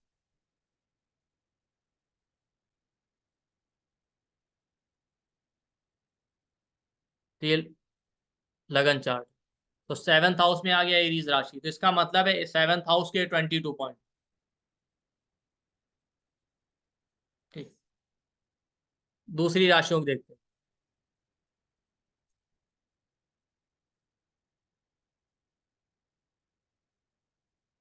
जैसे यहाँ पे देखिए लिब्रा 7 नंबर में 31 पॉइंट, 7 नंबर लिब्रा राशि हो गई, तो लिब्रा राशि फर्स्ट हाउस में। तो आप स्नैपशॉट प्रिडिक्शन के लिए आप कंपेरेटिव स्टडी कर सकते हैं। लिब्रा फर्स्ट हाउस में आ गई, फर्स्ट हाउस में 31 पॉइंट है, 7th हाउस में एरीज आ गया, उसमें 22 पॉइंट। अब मान लेते हैं आपको मैरिज की बात करनी, तो फर्स्ट हाउस किसी का ज्यादा स्ट्रांग हो जाए तो वो इंसान मैरिज करना ही नहीं चाहता। तो आप देखिए इनके फर्स्ट हाउस में 31 पॉइंट है, 7th हाउस में 22 पॉइंट है, बहुत ज्यादा डिफरेंस है। तो ऐसा तो नहीं है कि मैरिज नहीं होगा, लेकिन कहीं ना कहीं ये इंसान फ्रीडम लविंग, इनको लगता है हम अकेले ही ठीक है। अगर यही डिफरेंस बहुत ज्यादा हो जाए, मान लेते हैं 7th हाउस में 15 पॉइंट आ जाता और फर्स्ट हाउस में आ जाता 38-40 पॉइंट, तब ये बहुत स्ट्रांग इन्फ्लुएंस हो जाता। ज्यादा डिफरेंस हो जाने का मतलब है कि इंसान बिल्कुल ही फ्रीडम लविंग है, इसको मैरिज या रिलेशनशिप या पार्टनरशिप में इंटरेस्ट नहीं है। लेकिन यहाँ भी आप देखिए डिफरेंस है, तो ये बता रहा है कि इंसान का रिलेशनशिप की तरफ इंक्लिनेशन कम है, सेल्फ ऑब्सेस ज्यादा है। तो अगर आपके पास ऐसा चार्ट आता है भाई मैरिज नहीं हो रहा, तो आप देख सकते हैं प्रॉब्लम यहाँ से सेल्फ ऑब्सेशन ज्यादा है। इसी तरीके से मान लेते हैं आप मैरिज की ही बात करें, 6th हाउस सेलिबेसी का है, ठीक है, 7th हाउस मैरिज का, 6th हाउस में ज्यादा पॉइंट हो गए तो मैरिड और 7th हाउस से ज्यादा, तब भी हो सकता है कि इंसान सिंगल रहना चाहे या ज्यादा कॉन्फ्लिक्ट या प्रॉब्लम आए। अब इसमें आपको कोई प्लेनेट नहीं देखने पड़ रहा है, प्लेनेट भी हम देखते हैं स्ट्रगल में, लेकिन सिंपली इसी तरीके से आप हर हाउस की कंपैरेटिव स्टडी कर सकते, बस आपको अलग अलग हाउस के सिग्निफिकेशन पता होनी चाहिए।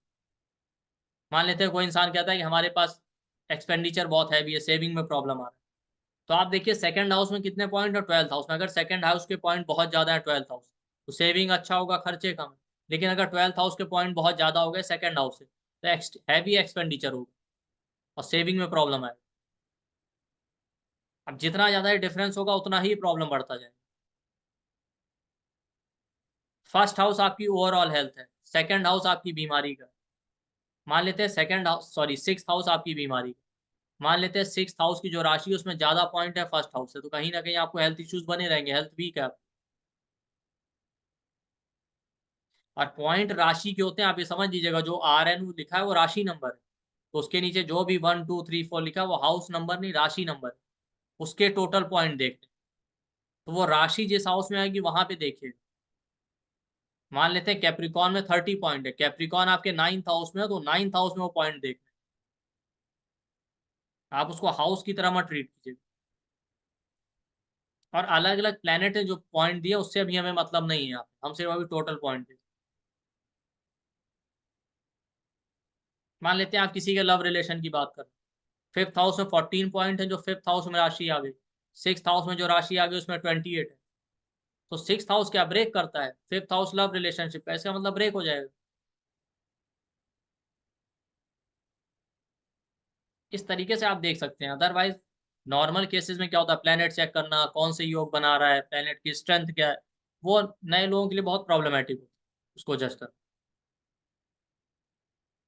मान लेते हैं 12th हाउस में ज्यादा पॉइंट, 4th हाउस, ज्यादा स्ट्रॉन्ग चांस है कि आप बर्थ प्लेस से दूर चले जाएं।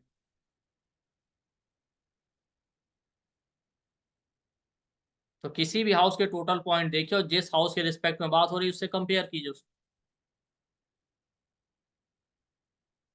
अगर किसी के 6 और 8 में ज्यादा पॉइंट हो गए तो हेल्थ इश्यूज हमेशा रहेंगे, हेल्थ अच्छी नहीं रहेगी। 6th हाउस एक्यूट डिजीज का, 8th हाउस क्रॉनिक डिजीज, ठीक। अब मान लेते हैं आपके 11th हाउस के पॉइंट ज्यादा है, जिसका मतलब ऐसे इंसान की डिजायर्स पूरी हो जाए। बट 11th हाउस कहीं ना कहीं पनिशमेंट का भी, आप ये भी समझिए, हेल्थ ट्रबल भी देगा। वैसे भी देखिए आपका फर्स्ट हाउस का लॉर्ड 11th में, 11th लॉर्ड फर्स्ट में चला जाए, हेल्थ ट्रबल रहते हैं। लेकिन हाँ, ऐसे लोगों की मेटेलिस्टिक डिजायर पूरी हो जाए अगर आपके 11th में ज्यादा पॉइंट। एस्ट्रोलॉजी ऑकल्ट इनकी स्टडी के लिए अच्छा है 11th हाउस में पॉइंट अगर ज्यादा। तो कभी भी इस तरीके का क्वेश्चन आए तो आप उसकी कंपेरेटिव स्टडी कीजिए, ठीक। और आप इसको हर हाउस, हर प्रिडिक्शन में यूज कर सकते। इसमें जो प्लेनेट है उनके जो पॉइंट है उनका भी रोल है इसी तरीके से। लेकिन उनको हम बाद में स्टडी करेंगे, लेकिन अभी आप इस तरीके से हाउस को देख सकते।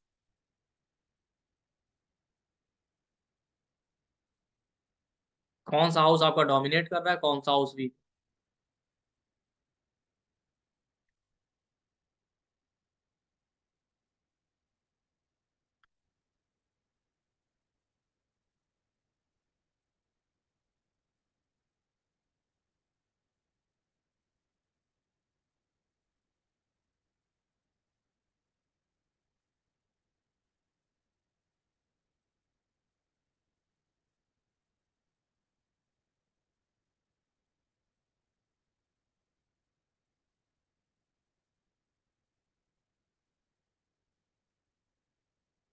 चलिए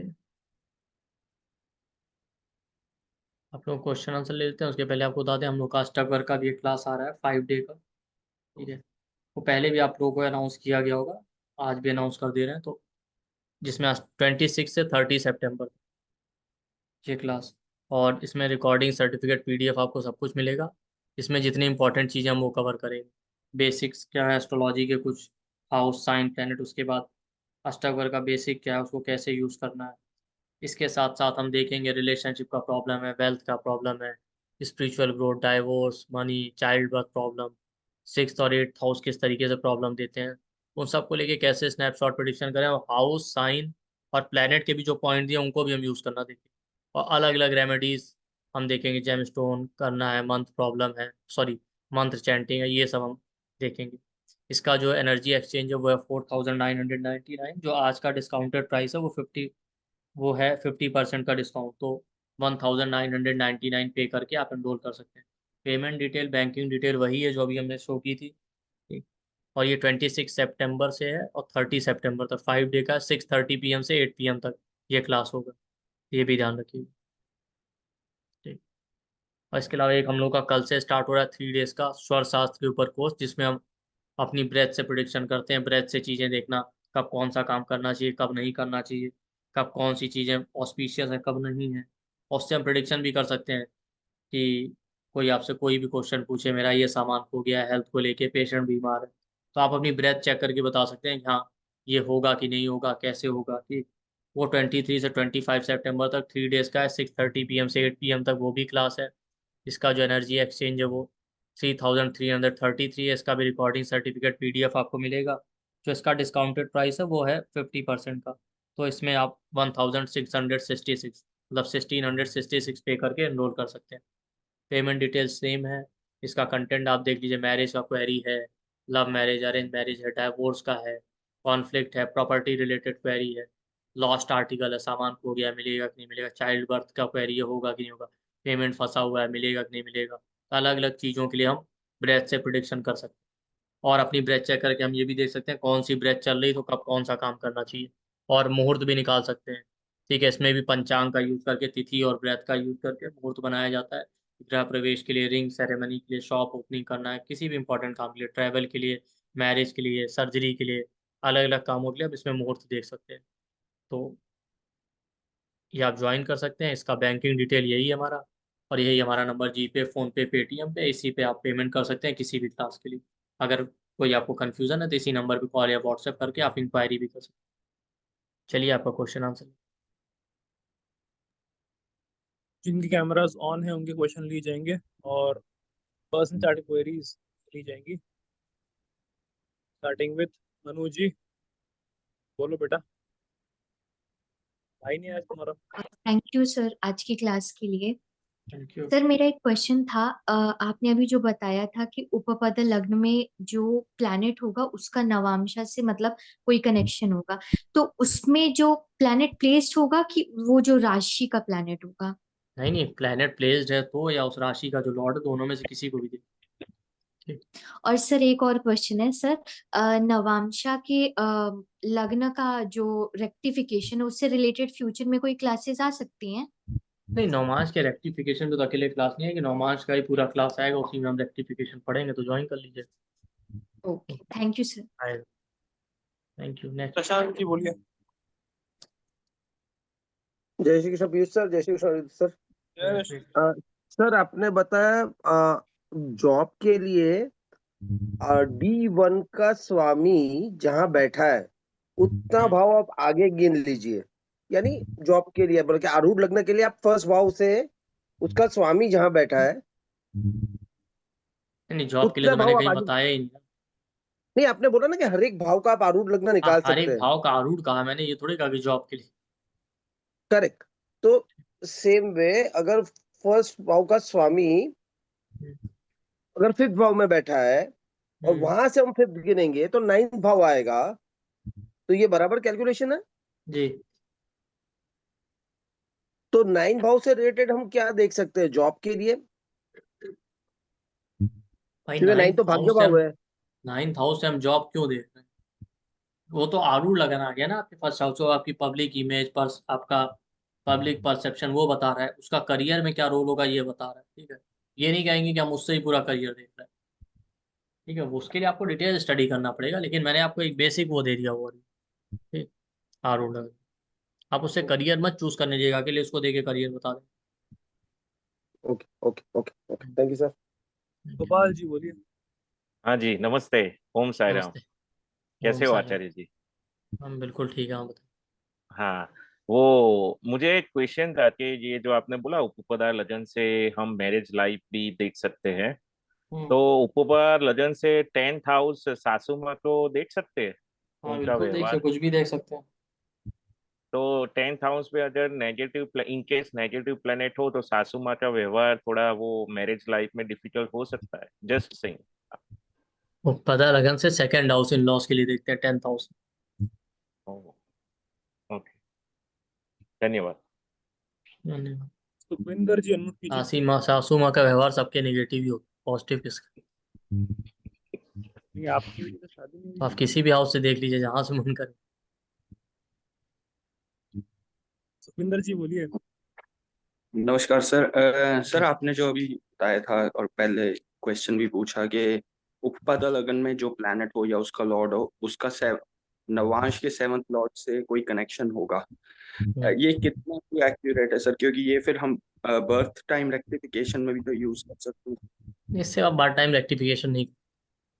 ओके, क्योंकि मेरे पास कुछ चार्ट्स हैं, जैसे एक उपपदा लगन आ रहा है स्कॉर्पियो जिसका लॉर्ड मार्स है, लेकिन नवांश में कोई कनेक्शन ऐसा दिख नहीं रहा। मार्स 2nd हाउस में बैठा है टॉरस में और 7th हाउस में राशि आ रही है लिब्रा। मैं आपको उसका दूसरा साइड बताता हूँ, नौमान सही भी होना चाहिए ना। अगर 10 से 12 मिनट का डिफरेंस है तो नौमान ही चेंज हो जाएगा, पहला पॉइंट।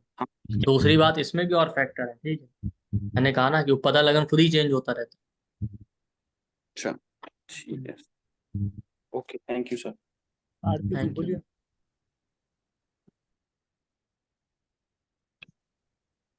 सर आपने जो अष्टवर्ग बताया उसमें D1 चार्ट देखना है ना? आपने D1 स्टार्टिंग सुना, चार्ट। आपने शुरू में क्लास सुना पूरा? हाँ जी, तो मैंने सुनी थी। स्टार्टिंग में यही बात की थी कि आप आखिरी में कोई ना कोई ये क्वेश्चन जरूर पूछेगा। सर तो जैसे D1 लगन में 20 वो D1 चार्ट ही देखना है, पूरा नहीं देखना। सर जैसे लगन में 24 आ रहे हैं, स्पाउस के 33 आ रहे हैं, तो इसको कैसे करेंगे? नहीं, आपका ये कहना है कि आपके लगन में 24 आ रहे हैं, स्पाउस के लगन में 34 आ रहे हैं, 33 33 ना, तो स्पाउस डोमिनेट करेगा आपके ऊपर, और क्या कर सकते। भाई जिसके पॉइंट ज्यादा है वही भारी है। वो तो सर कर ही रहा है। बस। वो करता ही रहेगा मतलब। हाँ तो अब ऑब्वियस है, तो पॉइंट तो आप कम नहीं कर सकते ना। ठीक है sir, thank you. Thank you. हो गए। ठीक है, चलिए मिलते हैं आप लोग से, और ज्वाइन कीजिए। हम लोग दिसंबर नहीं, दिवाली के बाद सॉरी फ्री क्लासेस आएंगी, फिर ज्वाइन कीजिए। ठीक है, बाकी आप वीडियो देखिए ऊपर लगन में, उसमें भी कई सारी चीजें मैंने बताई हैं और राशियां पूरी कवर की है। ठीक, चलिए मिलते हैं। थैंक यू, नमस्ते, गुड नाइट।